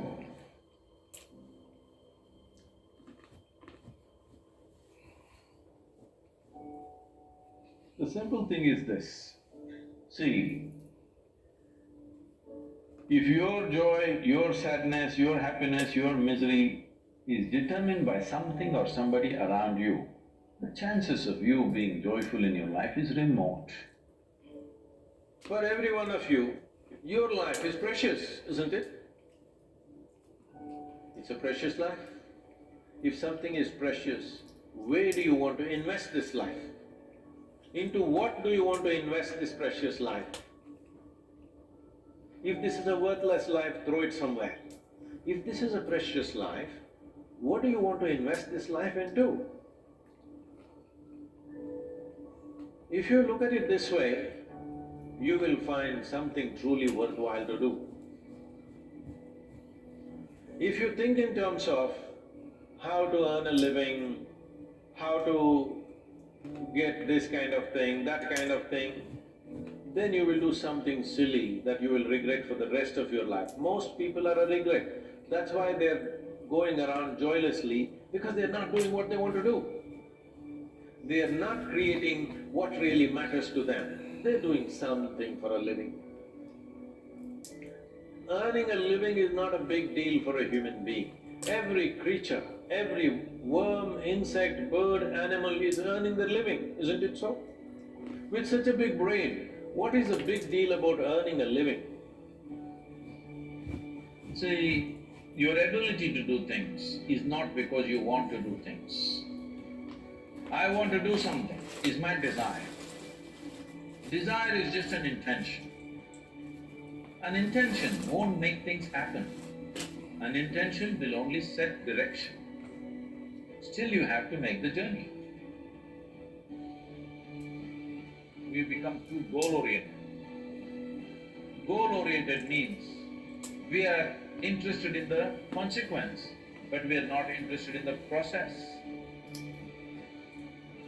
Process is an end in itself. If you are absolutely devoted to the process, something will come out. But now we are interested in the consequence, not in the process. This goal-orientedness, I want to get there, I want to get there. No, I want to win the race. See, if you treat life as a race, if you have to win it, you have to get to the finish line soon. You want to? If you get to the finish line ahead of all these people, you won the race. You know what the finish line is? We'll be negotiating where to bury you.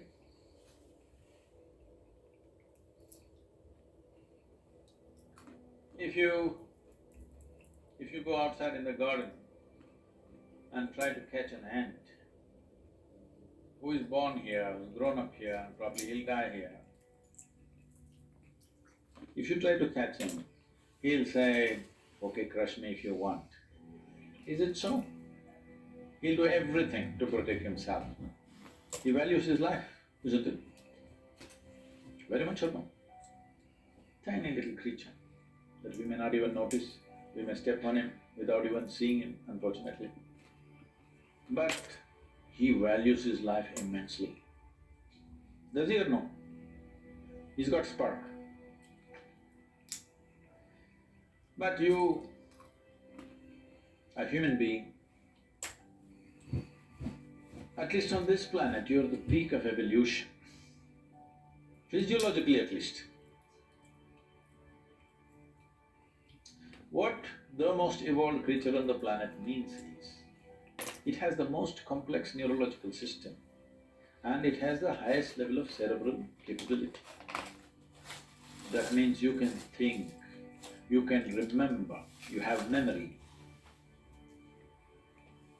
You have a very vivid sense of memory and a fantastic sense of imagination.